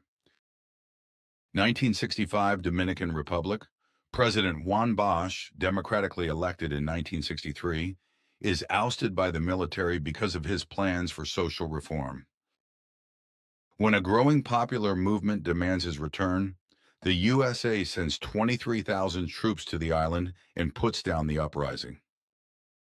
1965, Indonesia. Against the anti-imperialist course of President Sukarno, the CIA brings the army it controls into position.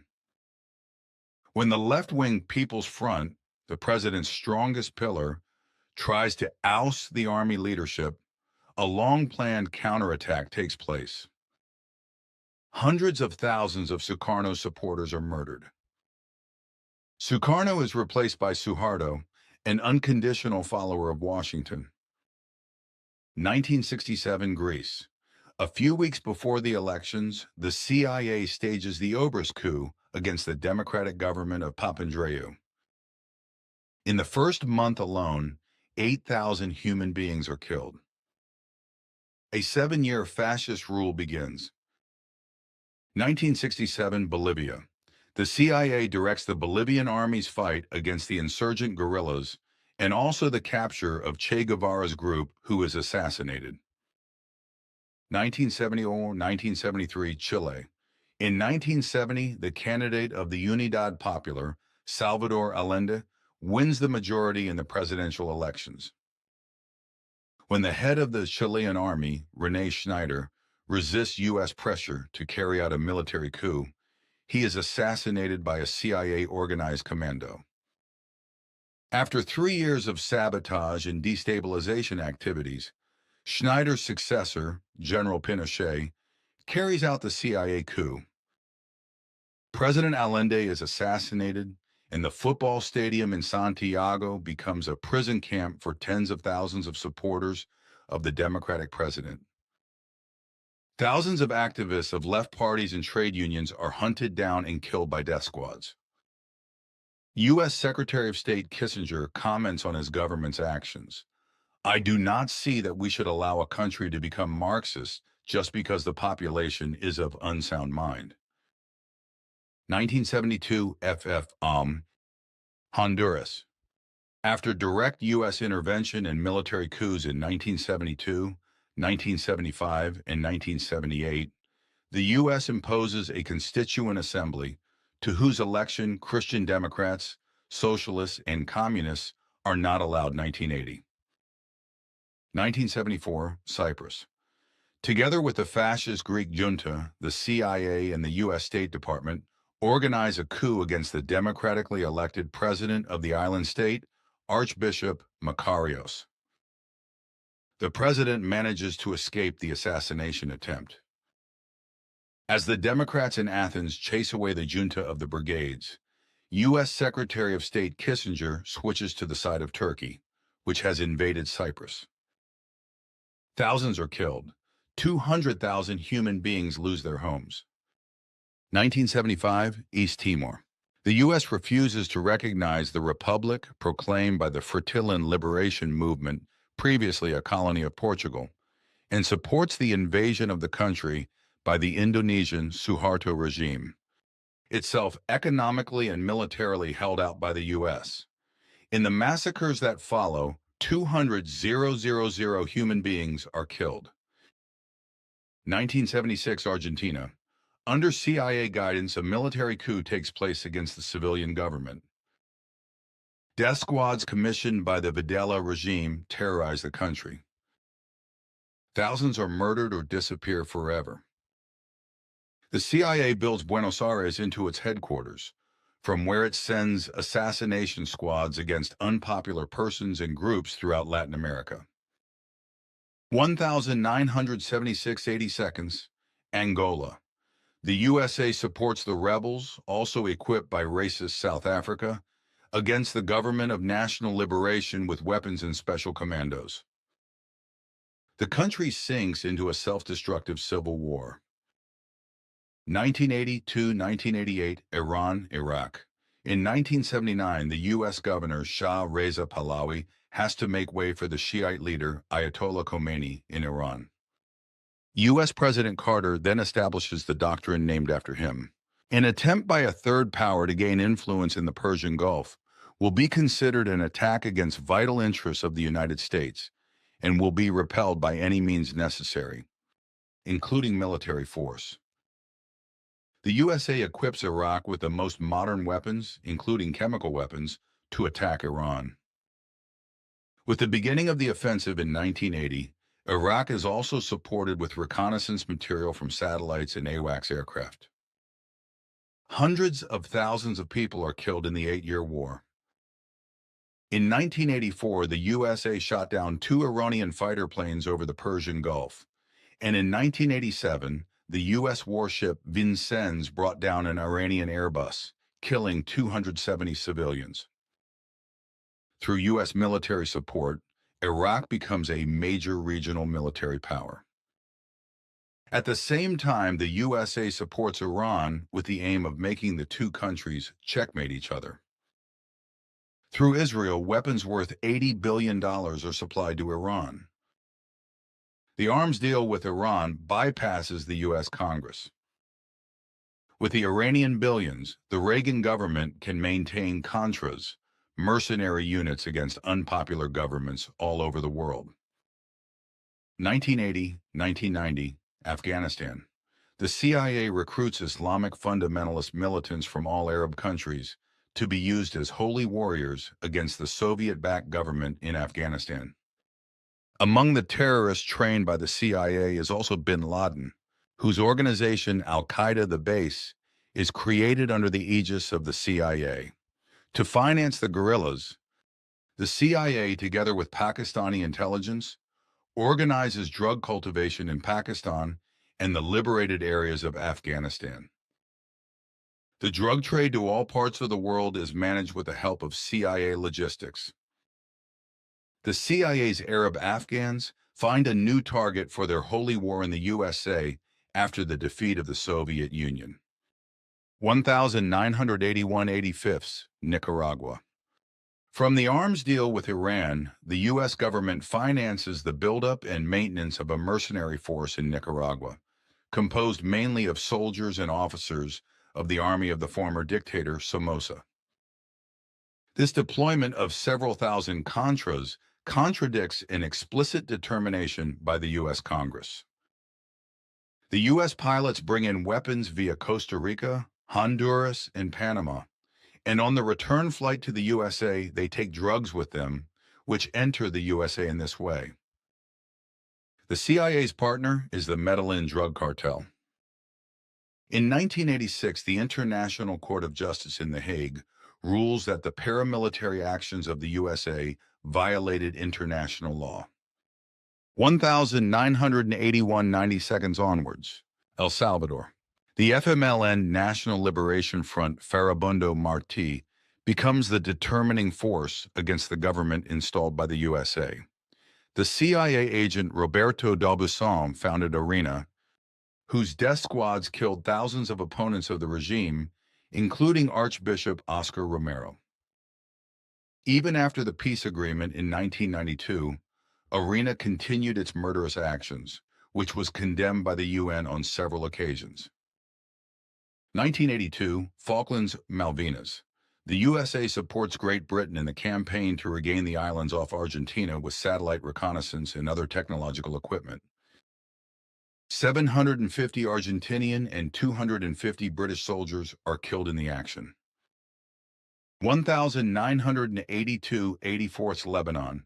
Using warships and warplanes as well as their Marines on land, U.S. forces drive out the PLO and install the Phalangists as the dominant might.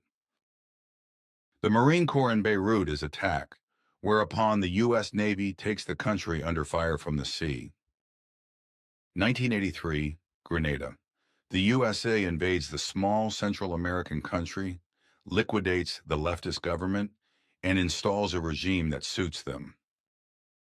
Over 400 Grenadans and 84 Cubans, mostly construction workers, are killed. 1984-86, USA Libya. In his National Security Directive number 138, President Reagan declares the fight against state-sponsored terrorism a priority in 1984. 2 years later, Libya becomes the first test case of the new doctrine. The bombings claim at least 40 civilian victims, including the daughter of head of state Gaddafi. 1986, Haiti. After U.S. vassal Baby Doc Duvalier is unstoppable, the U.S. installs a military junta. 1986, Bolivia. U.S. Army units control large parts of the country, ostensibly to combat cocaine cultivation and trafficking. 1989 90th, Panama. A bombardment destroys parts of Panama City. 27,000 U.S. soldiers take control and arrest the Noriega government. Over 2,000 human beings die, 15,000 become homeless. Allegedly, it is about the arrest of Noriega, who is accused of drug trafficking, a crime that the ex-president had committed for years, with the knowledge and largely on behalf of the CIA. The invasion takes place 2 months before the elections in Nicaragua, in which the Sandinistas are running with good prospects. 1991 Haiti. the CIA instigates a military coup against the first democratically elected president, Jean-Bertrand Aristide. The new military junta plunges the country into a 3-year period of the worst human rights violations. 1991 onwards, Iraq. After Iraq's invasion of Kuwait, the USA and some allies bomb Iraq and occupy large parts of the country. The first attacks killed 200,000 human beings. Further bombardments and the embargo, which continues to this day, have led to the deaths of possibly 2 million human beings. 1992-94, Somalia. U.S. troops, naval and air forces side with the faction they like in the civil war as part of a UN mission. The mission ends in a fiasco. 1993-95, Bosnia. As part of NATO operations, fighter planes bomb Serbian positions and ensure air supremacy for the Bosnian secessionists. 1995, Croatia. U.S. warplanes bomb Serbian airfields in preparation for a Croatian offensive. 1998, Afghanistan. Cruise missile attack on former CIA training camps in Afghanistan, where units of bin Laden are suspected, whom the USA blames for attacks on U.S. embassies. 1998, Sudan. Missile attack on a pharmaceutical factory allegedly producing nerve gas for terrorists. The USA later explains that it was a mistake. 1999, Yugoslavia. Led by the USA, NATO bombs Yugoslavia. The 78-day bombardment, which is contrary to international law and even the NATO treaty, is called a humanitarian action by NATO because the aim is to stop the human rights violations of the Milosevic regime. NATO uses uranium munitions and cluster bombs. 2000, 4,000 human beings are killed. Up to 6,000 injured. Large areas are contaminated by the bombing of chemical factories, natural gas plants, and oil refineries. Kosovo secedes from Yugoslavia and becomes a de facto NATO protectorate. The murder list of the U.S. Secret Services from 1949 to 1991. The assassination of foreign heads of state has been part of U.S. intelligence, foreign policy practices from the beginning. The following list of assassinations, attempted or successful, was compiled by a staff member of U.S. Congressional Investigative Committees. 1949. Kim Koo, opposition leader in Korea, 1,950 halves. CIA neo-Nazi list of SPD politicians to be eliminated in West Germany. 1955. José Antonio Ramón, President of Panama, 1950 et seq. Sukarno, President of Indonesia. Zhou Enlai, Premier of China. Several assassinations. 1951. Kim Tu-sung, President of North Korea. Claro M. Recto, opposition leader in the Philippines. Jawaharlal Nehru, Prime Minister of India. 1957. Gamal Abdel Nasser, President of Egypt. 1959 63rds. Norodom Sihanouk, leader of Cambodia. 1960.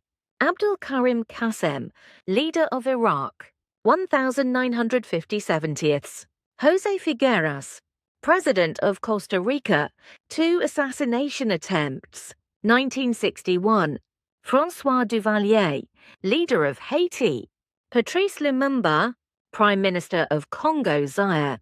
General Rafael Trujillo, Dominican Republic. 1963 et seq. Fidel Castro, President of Cuba. 24 assassination attempts according to Cuban accounts. At least 8, according to U.S. congressional reports. 1963. Ngo Dinh Diem, President of South Vietnam. 1960 et seq. Raul Castro, Minister of Defense in Cuba. 1965. Francisco Camano, Dominican Republic. Opposition leader. Pierre Ngendanamwe, Prime Minister of Burundi, 1965–66. Charles de Gaulle, President of France, 1967. Che Guevara, Cuban Revolutionary, 1970–73. Salvador Allende, President in Chile, 1970. General René Schneider, Commander-in-Chief of the Chilean Army, 1970 F-81. General Omar Torrijos, Leader of Panama, 1972. General Manuel Noriega, Intelligence Chief of Panama, 1975. Mobutu Sese Seko, President of Zaire, 1976. Michael Manley, Prime Minister of Jamaica, 1980–86. Muammar al-Gaddafi, Head of State of Libya, numerous assassination attempts, 1982. Ayatollah Khomeini, Religious Leader of Iran, 1983. General Ahmed Delimi, Commander of the Moroccan Army. Miguel Descoto, Foreign Minister of Nicaragua, 1984. 9 Commanders of the Sandinista National Directorate of Nicaragua, 1985. Sheikh Mohammed Hussein Fadlallah, Lebanese Shia leader, attack with 80 dead. 1991. Saddam Hussein, Head of State of Iraq. Source: The Crimes of U.S. Foreign Policy After 1945. Information from the Plea and Quinto regarding war crimes and violations of the international law of war by all allies during the World War 1939 to 1945. This list also includes some statements by the Plea and Quinto, and it must also be mentioned that during the 1939 to 1945 World War, war crimes were not only committed by U.S. foreign policy and the U.S. Army, but that violations of international war law were committed by all allies, directed against the civilian population and against military personnel of the Axis powers. This is proven on the one hand by the few incident records of the Plea and Quinto, which I will list in the following, as well as on the other hand by the records listed on the internet at Wikipedia with regard to failure to assist or shooting of shipwrecked persons from 1940 to 1945. Which are added below as an appendix to the following lists of war crimes committed by the British, Canadians, French, Moroccan Gumiers, and the Soviet Union. The following brief details of war crimes, which according to the statements of the Plea and Quinto were carried out by the Allies, as well as the list of Allied crimes published on the internet at Wikipedia by http://wlbstuttgart.de with regard to the failure to render assistance to or shooting of shipwrecked persons are also subsequently appended, although their details effectively correspond to only a very small part of all the war crimes actually committed, which were carried out by the Allies in the last World War from 1939 to 1945 and cannot, and must never, find justification under any circumstances whatsoever.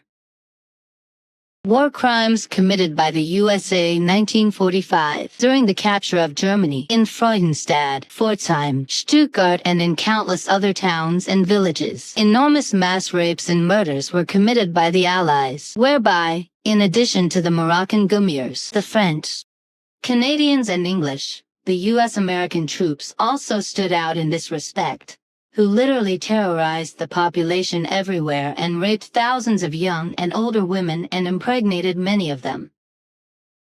In the area of the U.S. occupation zone alone, more than 27,000 young and older women were raped, often several times, during the occupation and afterwards. But also adolescent children and boys were not spared in the orgies of rape by pedophile U.S. military personnel. All these acts of sexual revolt or war crimes committed by U.S. soldiers have, however, never been prosecuted and punished to this day, just as was the case with all other war perpetrators of any degree.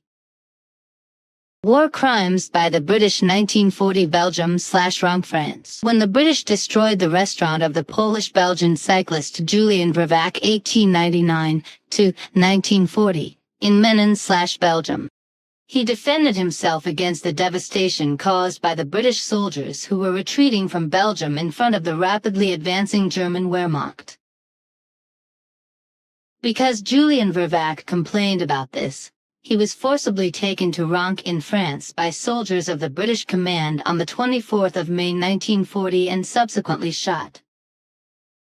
1940 to 1945, shipwrecked sailors were shot, with the British repeatedly letting shipwrecked German Marines simply drown or mercilessly shooting them while they were still swimming in the water, contrary to the international law of war. This happened again and again, as also after the sinking of the German destroyer, Z-12 Erich Gysi, by the crews of the two British destroyers HMS Cossack F-03 and HMS Foxhound H-69, on the 13th/14th of April 1940 off Norway. Private ships and merchant vessels were also attacked and sunk by the British Navy, such as the British submarine HMS Cossack on May 12, 1941. On the 12th of May 1941, the British submarine Rorqual under the command of LCDR De Worst sank the private Greek motor sailor Oja Paraskivi, which was on its way from Castron on the Greek island of Limnos to Kavala, a commercial and port city in municipality Demos Kavalas, in northern Greece in the administrative region of Eastern Macedonia and Thrace, directly on the Gulf of Thasos, Gulf of Kavala, of the Thracian Sea. After the sinking of the motor sailor, the only 7 Greek crew members were allowed to board a lifeboat, while 4 German soldiers, who were also on board the sailor, were prevented from doing so by force of arms and then summarily shot. Another motor sailor, a German one, which had 7 German soldiers on board who were members of a mountain division on Crete, was sunk by the British submarine Torbay on the 9th of July 1941. The 7 soldiers rescued themselves in a rubber dinghy, but were then summarily shot with machine gun bursts on the orders of the British submarine commander, LTCDR Myers. However, the first officer of the watch and a seaman refused to take part in the shooting. The same submarine under the command of LTCDR Myers sank various other German motor sailors and prevented their crews from disembarking and rescuing themselves each time, but instead forced his crew to mercilessly shoot all the crew members of the sunk ships with machine guns, for which, however, he was never called to account, but on the contrary still commended. War crimes by the Canadians. In July 1943, Canadian soldiers of the Loyal Edmonton Regiment murdered a large number of German prisoners of war in Leonforte, Sicily. Also during the so-called Operation Overlord, a code name for the 1944 landing of the Western Allied anti-Hitler coalition in northern France during the 1939 to 1945 World War and the associated establishment of the Second Front against Hitler's Reich or German Reich, long desired by the Soviet Union to relieve the Red Army. A large number of German prisoners of war were murdered. In particular, members of the Waffen-SS were murdered by Canadian soldiers, who, as was generally the case with the Allies, were never brought to account for this and thus never punished, but as a rule praised and decorated in other ways. All these generally unpunished war crimes were in part directly related to the massacre of Canadians at Abbaye d'Ardennes, carried out by the 12th SS Panzer Division, Hitler Youth, under the command of Kurt Meyer alias Panzermeyer. Born on the 23rd of December 1910 in Jerxheim, died on the 23rd of December 1961 in Hagen, Meyer was a policeman from 1929, then joined the NSDAP in 1930 and was an SS member from 1931. He then became an SS brigade leader in the Nazi Reich in 1944 and then a major general in the Waffen-SS. As a result of the murder of Canadian prisoners of war, he was tried before a Canadian court-martial in June 1944 and sentenced to death in December 1945. However, the death sentence was commuted to life imprisonment in the spring of 1946, but then suspended by clemency in 1954. In 1959, this enabled him to act as the federal spokesman for the Mutual Aid Association of members of the former Waffen-SS HIAG, as a result of which he got off with just about 10 years in prison and practically a black eye for his multiple murders. War crimes by the French Operation Dragoon was a part of the 1939–1945 World War on the European Western Front. In southern France from the 15th of August 1944 to the 12th of September 1944, and for the purpose of clearing southern France by the Wehrmacht under the domination of the USA and France and other allies. The significant military operations on the Western Front of Europe were 1944 to 1945. 1944, Overlord, Dragoon, Mons, Market Garden, Scheldt Estuary, Aachen, Herdgen Forest, Queen, Alsace-Lorraine and Ardennes. 1945, Nordwand, Bodenplatte, Blackcock, Colmar, Veritable, Grenade, Blockbuster, Lumberjack, Undertone, Plunder, Würzburg, Rökessel and Nuremberg. Operation Dragoon. Dragoon was an operation carried out during the Great War on the 15th of August 1944 to land two armies of the Western Allies on the French Côte d'Azur between Toulon and Caen, for the purpose of driving German troops out of southern France.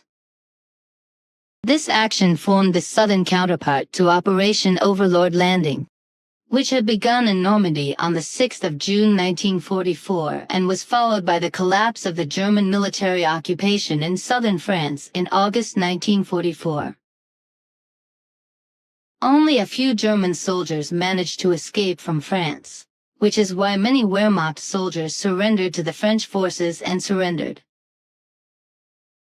This, however, was used by the Resistance French, Resistance.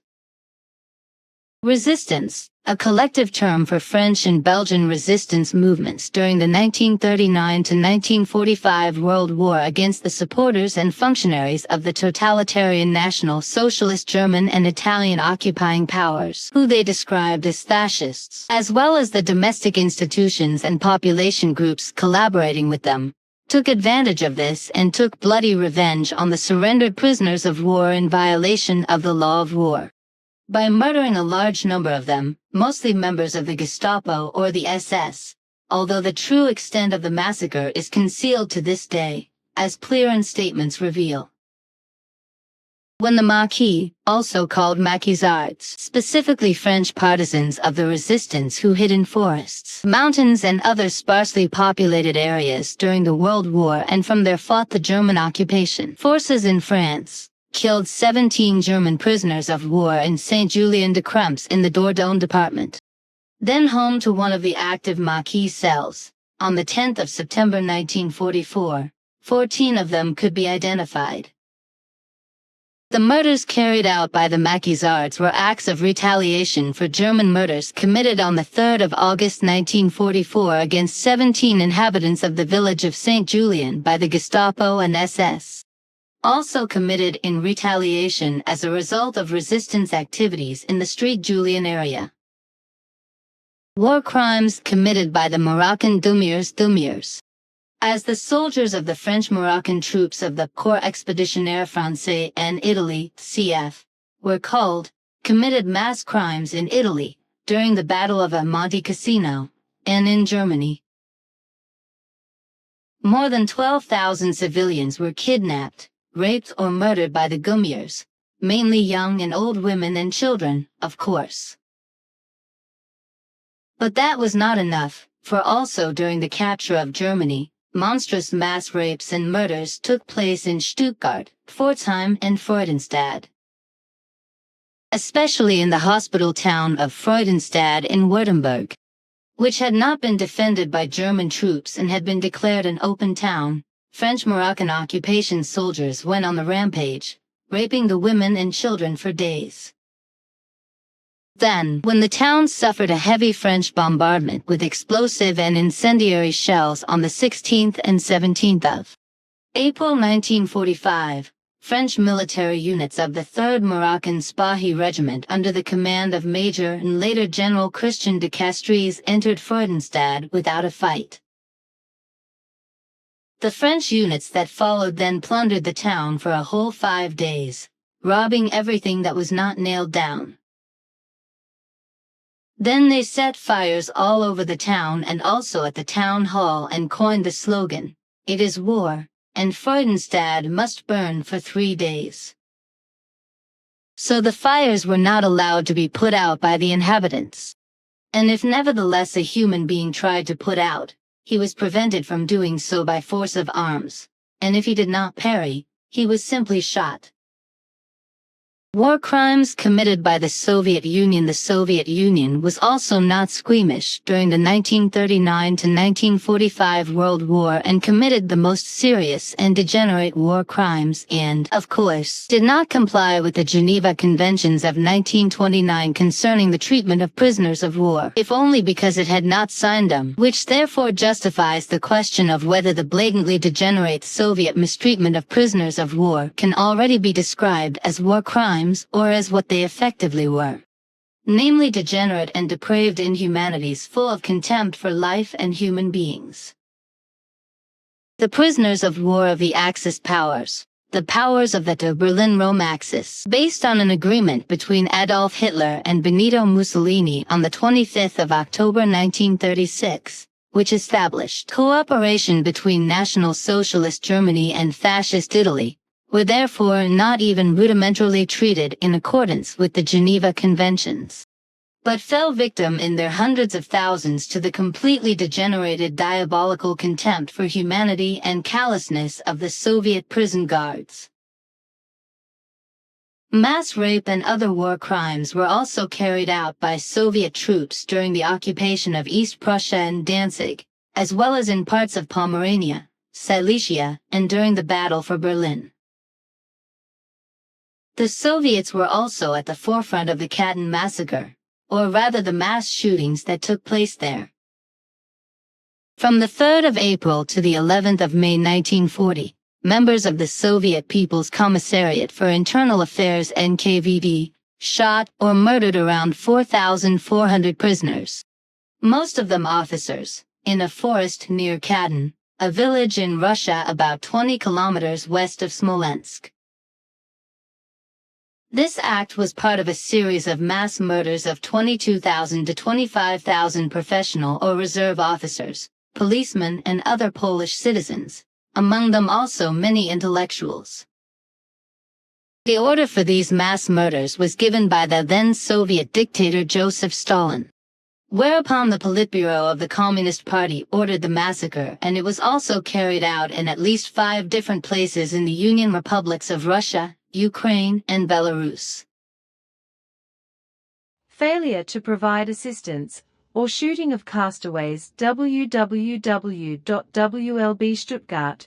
To the description of the individual cases. 23/24.2 1940 North Sea. After intercepting suspicious Morse code signals on the coastal longwave, the 4 Danish fishing boats Eyam, Gurlis, Mercator and Polaris are sunk by the German minesweeper M1 KP Telt Bartels by ramming in the early hours of the morning in the area of the Dogger Bank. For military reasons, no one is rescued by the cutter cruise MGK West G. Kados. B 507 40th Chef Sash. 1314.4 1940 Norway, in the fight against a British fleet Vadme.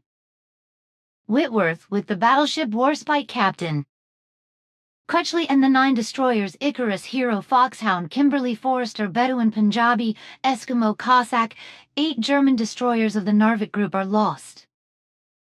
Warspite, Bedouin and Eskimo sink Eric Kulmer, Cossack and Foxhound sink Eric Giese. The shipwrecked German destroyer Eric Giese is shot at in the process. The same was reported about the castaways of the other destroyers, but only the case of Erich Giese has been documented and recognized by the German Wehrmacht Investigation Office. Alfred M. de Zayas, p. 368, 376, 1941, Mediterranean Sea, the Greek motor sailor Osia Paraskevi, underway with 7 Greek crew members and 4 German crew members. Crew members and 4 German soldiers from Castron Island Lemnos to Kavala is stopped by the British submarine Rorqual LTCDR Dewhurst.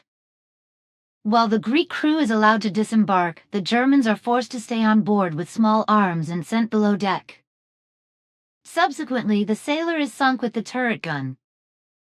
The German soldiers are machine-gunned and killed in their last attempt to escape. Alfred M. de Zayas, pp. 377, 380, 1941, Mediterranean Sea, Aegean Sea, the British submarine Torbay, on its 3rd enemy voyage in the Aegean, sinks a whole series of motor sailors, which are to bring 75 German soldiers to the mainland, with artillery and explosive shells, battle against Kayaks. The German soldiers are not allowed to leave the boat. On the 9th of July, it again brings up one of the small German motor sailors sailing north from Crete. A boarding party searches the ship and then sets the explosive charge. 7 German soldiers belonging to a mountain division on Crete manage to escape in a rubber dinghy. Mercilessly, the submarine commander L.T. Cedar Myers then gives the order to shoot them with machine gun fire. Although the first officer of the watch and a seaman refuse, the German castaways are liquidated, as also noted in the war diary. There were no proceedings against LTCDR Mears for violation of international law. Paul Chapman, pp. 5967, Tony Bridgeland, pp. 91-102, Seidler Zayas, p.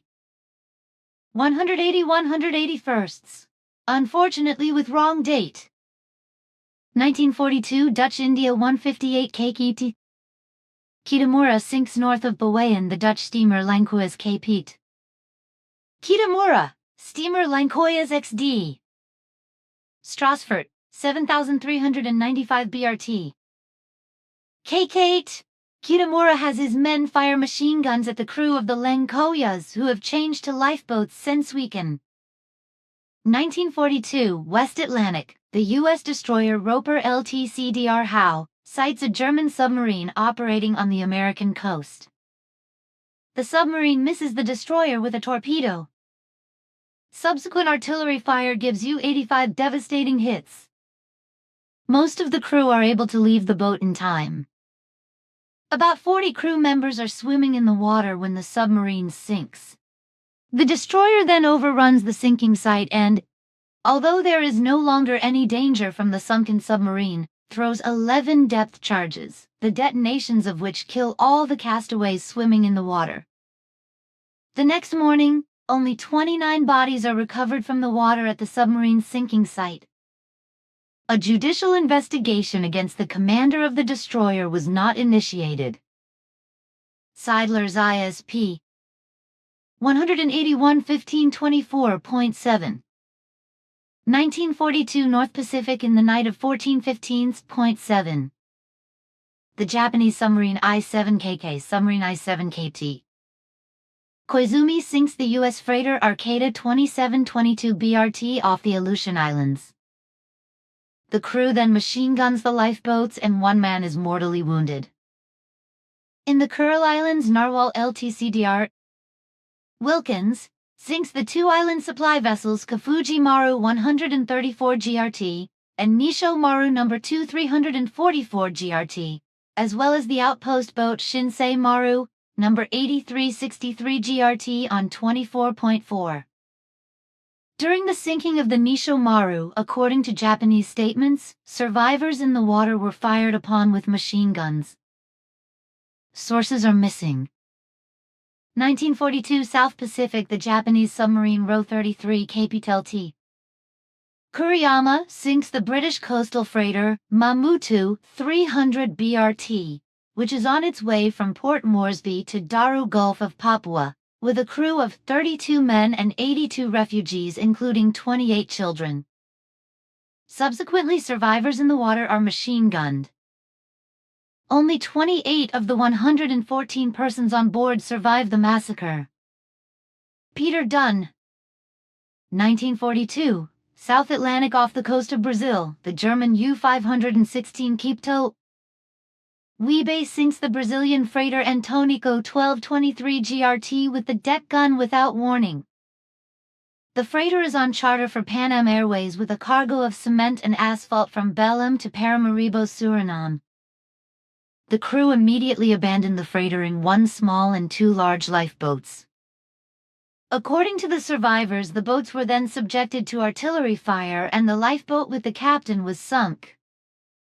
The castaways floating in the water were picked up by the other lifeboats, and the boats reached the Brazilian coast on 1942 without further incident. 2 men later died of their wounds, 24 of 40 survived. 2 independent investigations, one in 1947 commissioned by British authorities, the second in 1969 commissioned by the German Central Office for the Investigation of Nazi Crimes Ludwigsburg, established that the survivors had wrongly assumed that they had come under direct fire in their lifeboats. Rather, when they left the freighter, they came into the line of fire on the freighter. The case was also kept on file at the U.S. Naval Department and was not presented in any other war crimes trial after Nuremberg. Jürgen Rower, BFZ, 1943, Southwest Pacific. During a reconnaissance mission off New Guinea, the American submarine Wahoo sinks. Submarine Wahoo LTCDR Morton sinks the Japanese troopship Biomar. Biomaru 5447 BRT and the freighter Fukwai Maru #2 1901 BRT. When Wahoo surfaces at the sinking site, it is in a crowd of an estimated 10,000 surviving Japanese soldiers on rafts and floating in the water. Soldiers. For over 1 hour, the submarine commander has the shipwrecked men fired upon with guns and machine guns before the submarine leaves. U.S. sources state that a Japanese ship rescued about 1,000 survivors the next day. Most of the castaways, however, were dead. Tony Bridgeland, pp. 115, 129. There is an article in U.S. Naval Institute's Proceedings, July 2003, with more recent information on this case. According to this, the Biomaru was carrying Japanese prisoners of war from Singapore, more precisely, Indian soldiers of the 2nd Battalion, 16th Punjab Regiment. She had 1,126 people on board, of whom 282 perished, many probably during the torpedo attack. 87 of them were Japanese, 195 Indians. 24.3 1943 Southwest Pacific, a Japanese unit Kedema Kimura, with 8 transports and the destroyers Shirayuki, Arashio, Asashio, Tokitsukaze, Yukikaze, Uranami, Shikinami and Asagumo, leaves Rabaul on 28.2 to bring 6,900 men of the Japanese 51st Division Gen Lt. Nakano to Leyte. Reported by a Liberator early on 2.3 northeast of Dampier State. It is attacked 2 hours later by 12 Fortress, which sink 1 transport and damage 2. Destroyers Yukikaze and Asagumo run ahead with 950 survivors. On 3.3, the convoy is attacked in the Bismarck Sea by a total of 335 American and Australian aircraft. Some of them flew at low level. The USAF Southwest Pacific Legion Kenny sank all transporters with a total of 33730 GRT, as well as the destroyers Shirayuki, Arashio, Asashio, and Tokitsukaze. Jap destroyers and submarines I-17 and I-26 rescue 2734 men. The survivors, as far as they do not go down with the ships, are cut down in the water with depth charges and machine guns by U.S. fighter bombers with onboard weapons, and by the MTBs PT-66, PT-67, PT-68, PT-121, PT-128, PT-143, PT-149 and PT-150 LTCDR. Atkins, in order to prevent a reinforcement of the Japanese army at Leh by means of land-swept bombs. Tony Bridgeland, pp. 129-137. 1943, Indian Ocean. The Japanese submarine 127 Capitult. Fukumura, operating in the Gulf of Bombay, sinks the British steamer Fort Mumford, 7,132 BRT. The crew disembarking in lifeboats is taken under fire with machine guns Sensuikan. 6/7.5.1943, North Atlantic during the battle for the convoy ONS. 5. The British destroyer Oribi sighted the German U-125 KPTLT. Fokkers, shortly before 3 o'clock hours in dense fog with radar and rammed the submarine with an estimated speed of 20 kn. But the boat survives the attack and sends a distress signal. The BDU orders 4 boats to help, which search for U-125 until dawn. At 3:54 hours, the British corvette Snowflake locates the submarine, which is not submersible, a short distance away. Her searchlights illuminate a badly damaged submarine that is apparently already sinking. The corvette makes a ramming run, but the boat evades. The crew of U-125 then set explosive charges to sink themselves and abandon their boat. The British corvette Sunflower appears on the scene. The corvette's commander radios the situation to the escort commander on HMS Tay and receives the reply, "No permission to rescue the castaways." The crew of Capitult Fokkers and U-125 is subsequently drowned. Gudmundur Helgason. 1943, Indian Ocean on 1.10. The Norwegian coal freighter Storviken, 4,836 BRT, is hit by 2 torpedoes of the Japanese submarine I-10 KPT. Fokkers, on her voyage from Mombasa to Aden. Japanese submarine I-10 Kibtelti. Tonozuka and sinks.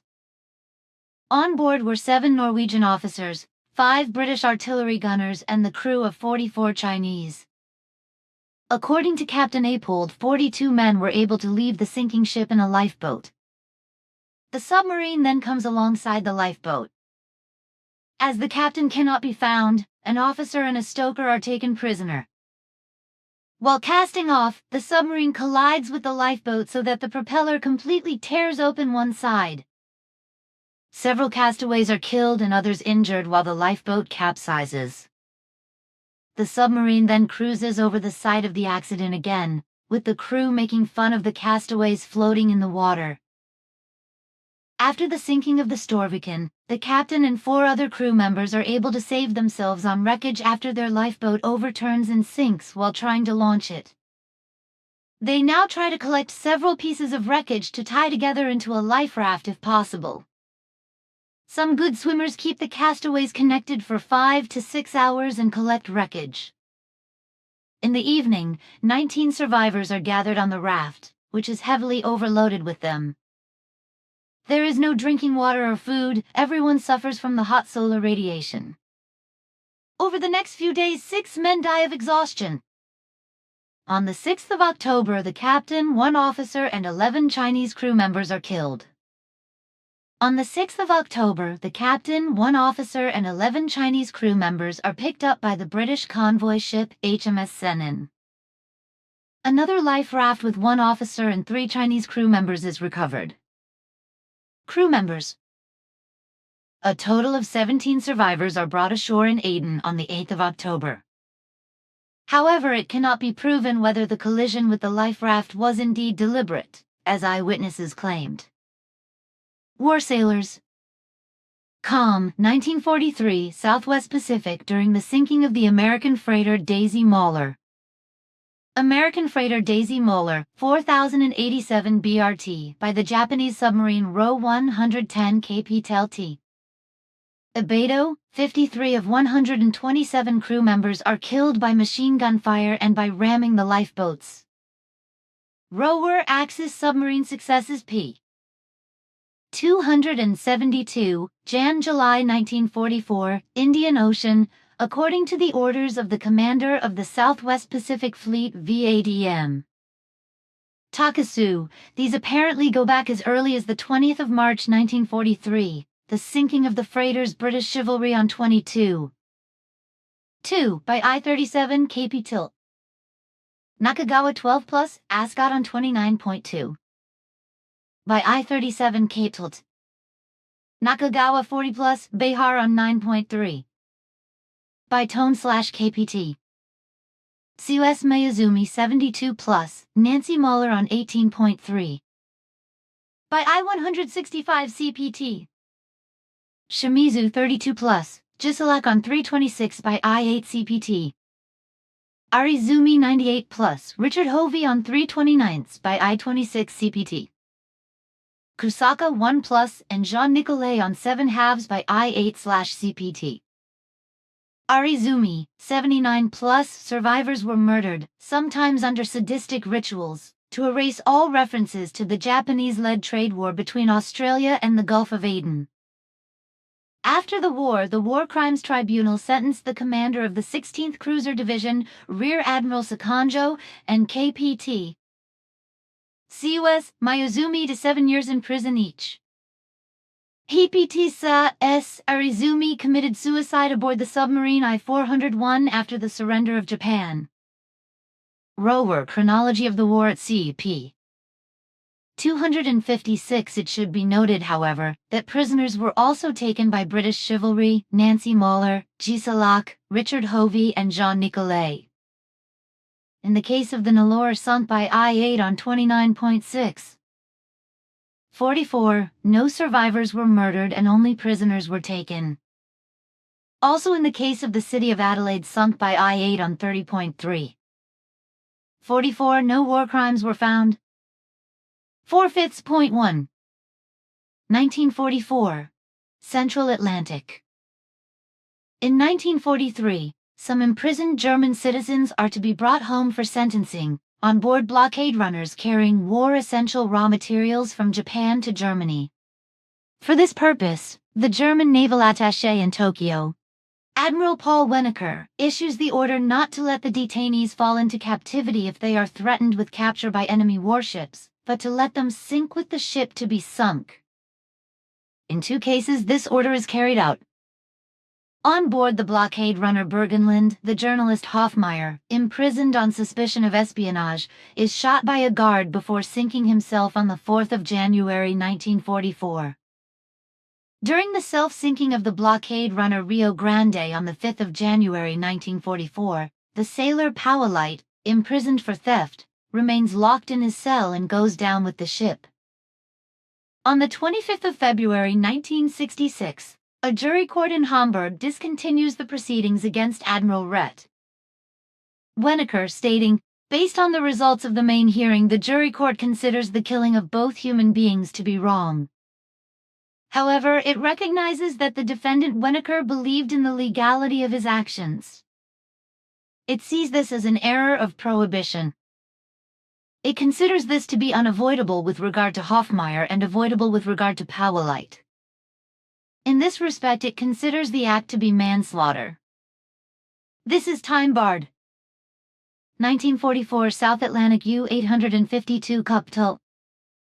Ek sinks the Greek freighter Peleus 4695 BRT by torpedo attack. In the attempt to sink treacherous wreckage with the ship's gun, the shooting of shipwrecked men seeking a foothold on the flotsam is deliberately condoned. After the end of the war, Kapitän Eck and his officers are brought before an English court-martial in Hamburg.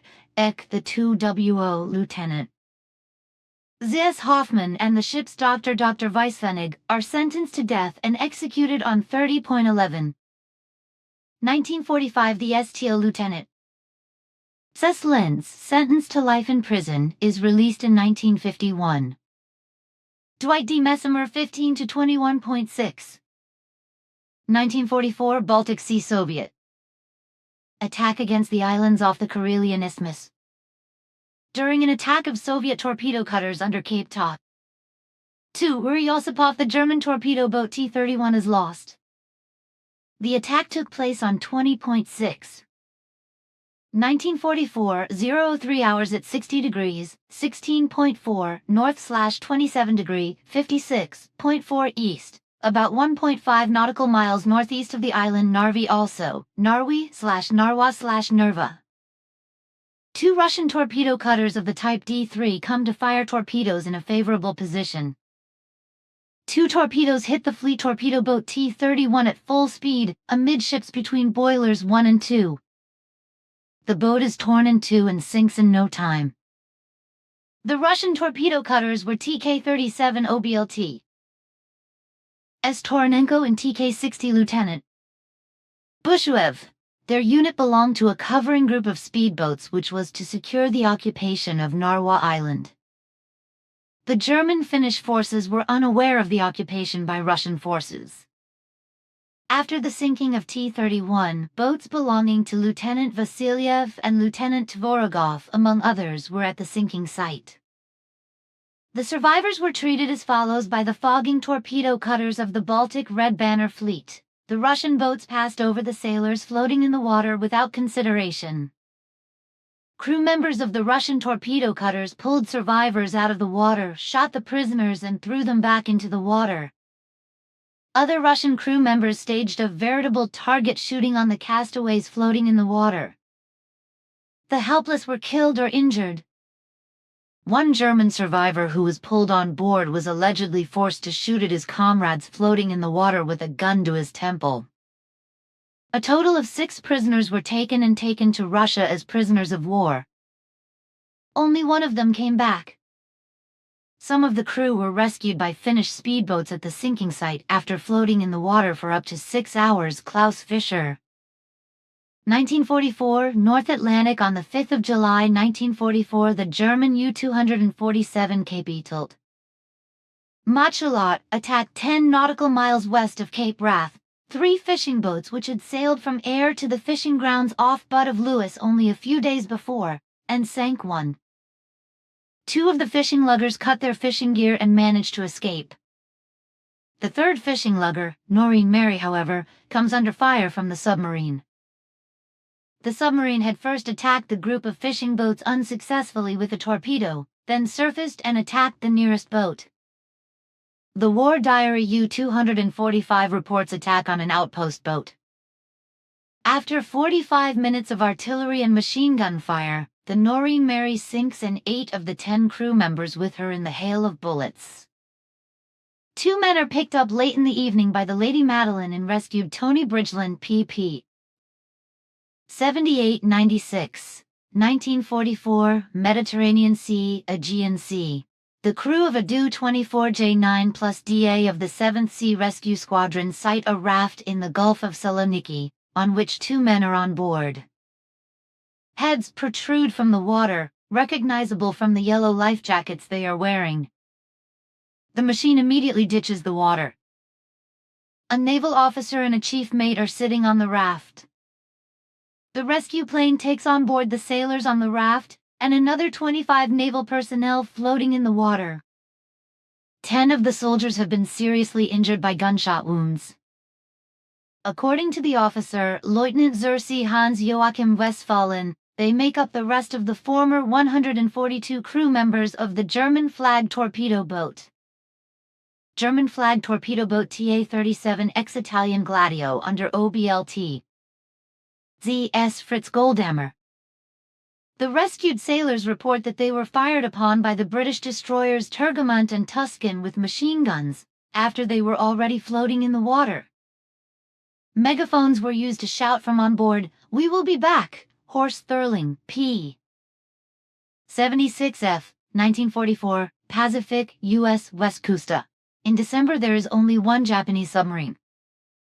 Submarine I-12 KKP Kudo is on a long-distance mission between Hawaii and the U.S. West Coast. On the 30th of October it sinks the Liberty ship John A. Johnson, 7,176 GRT, northeast of Oahu, then surfaces, fires on the wreck with the ship's gun, and on the lifeboats with machine guns.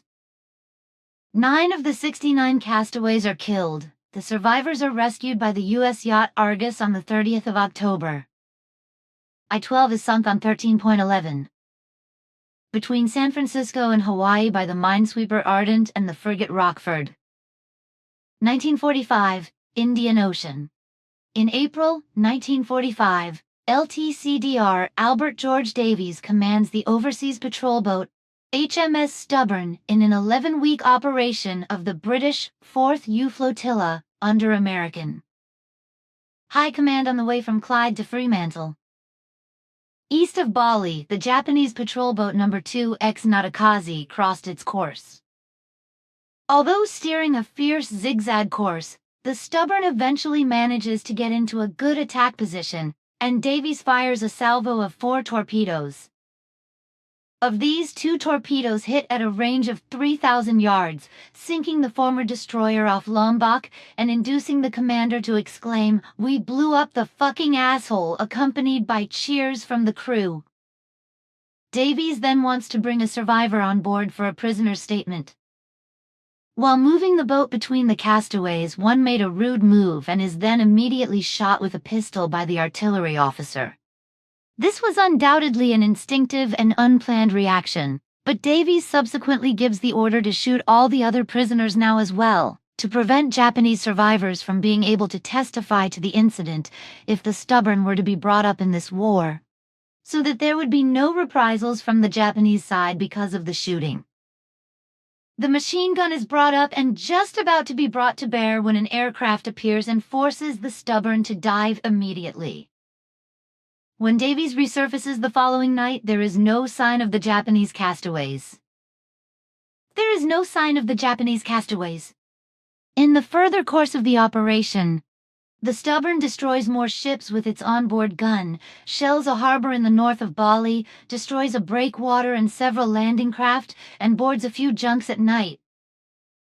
After one of these actions, the above-mentioned artillery officer surprisingly goes missing. Davies was also always convinced years after the war that he had not made an unlawful decision. He received the DSC award for his services. The Daily Telegraph, the 2nd of April 2004. Obituaries: LTCDR Albert George Davies,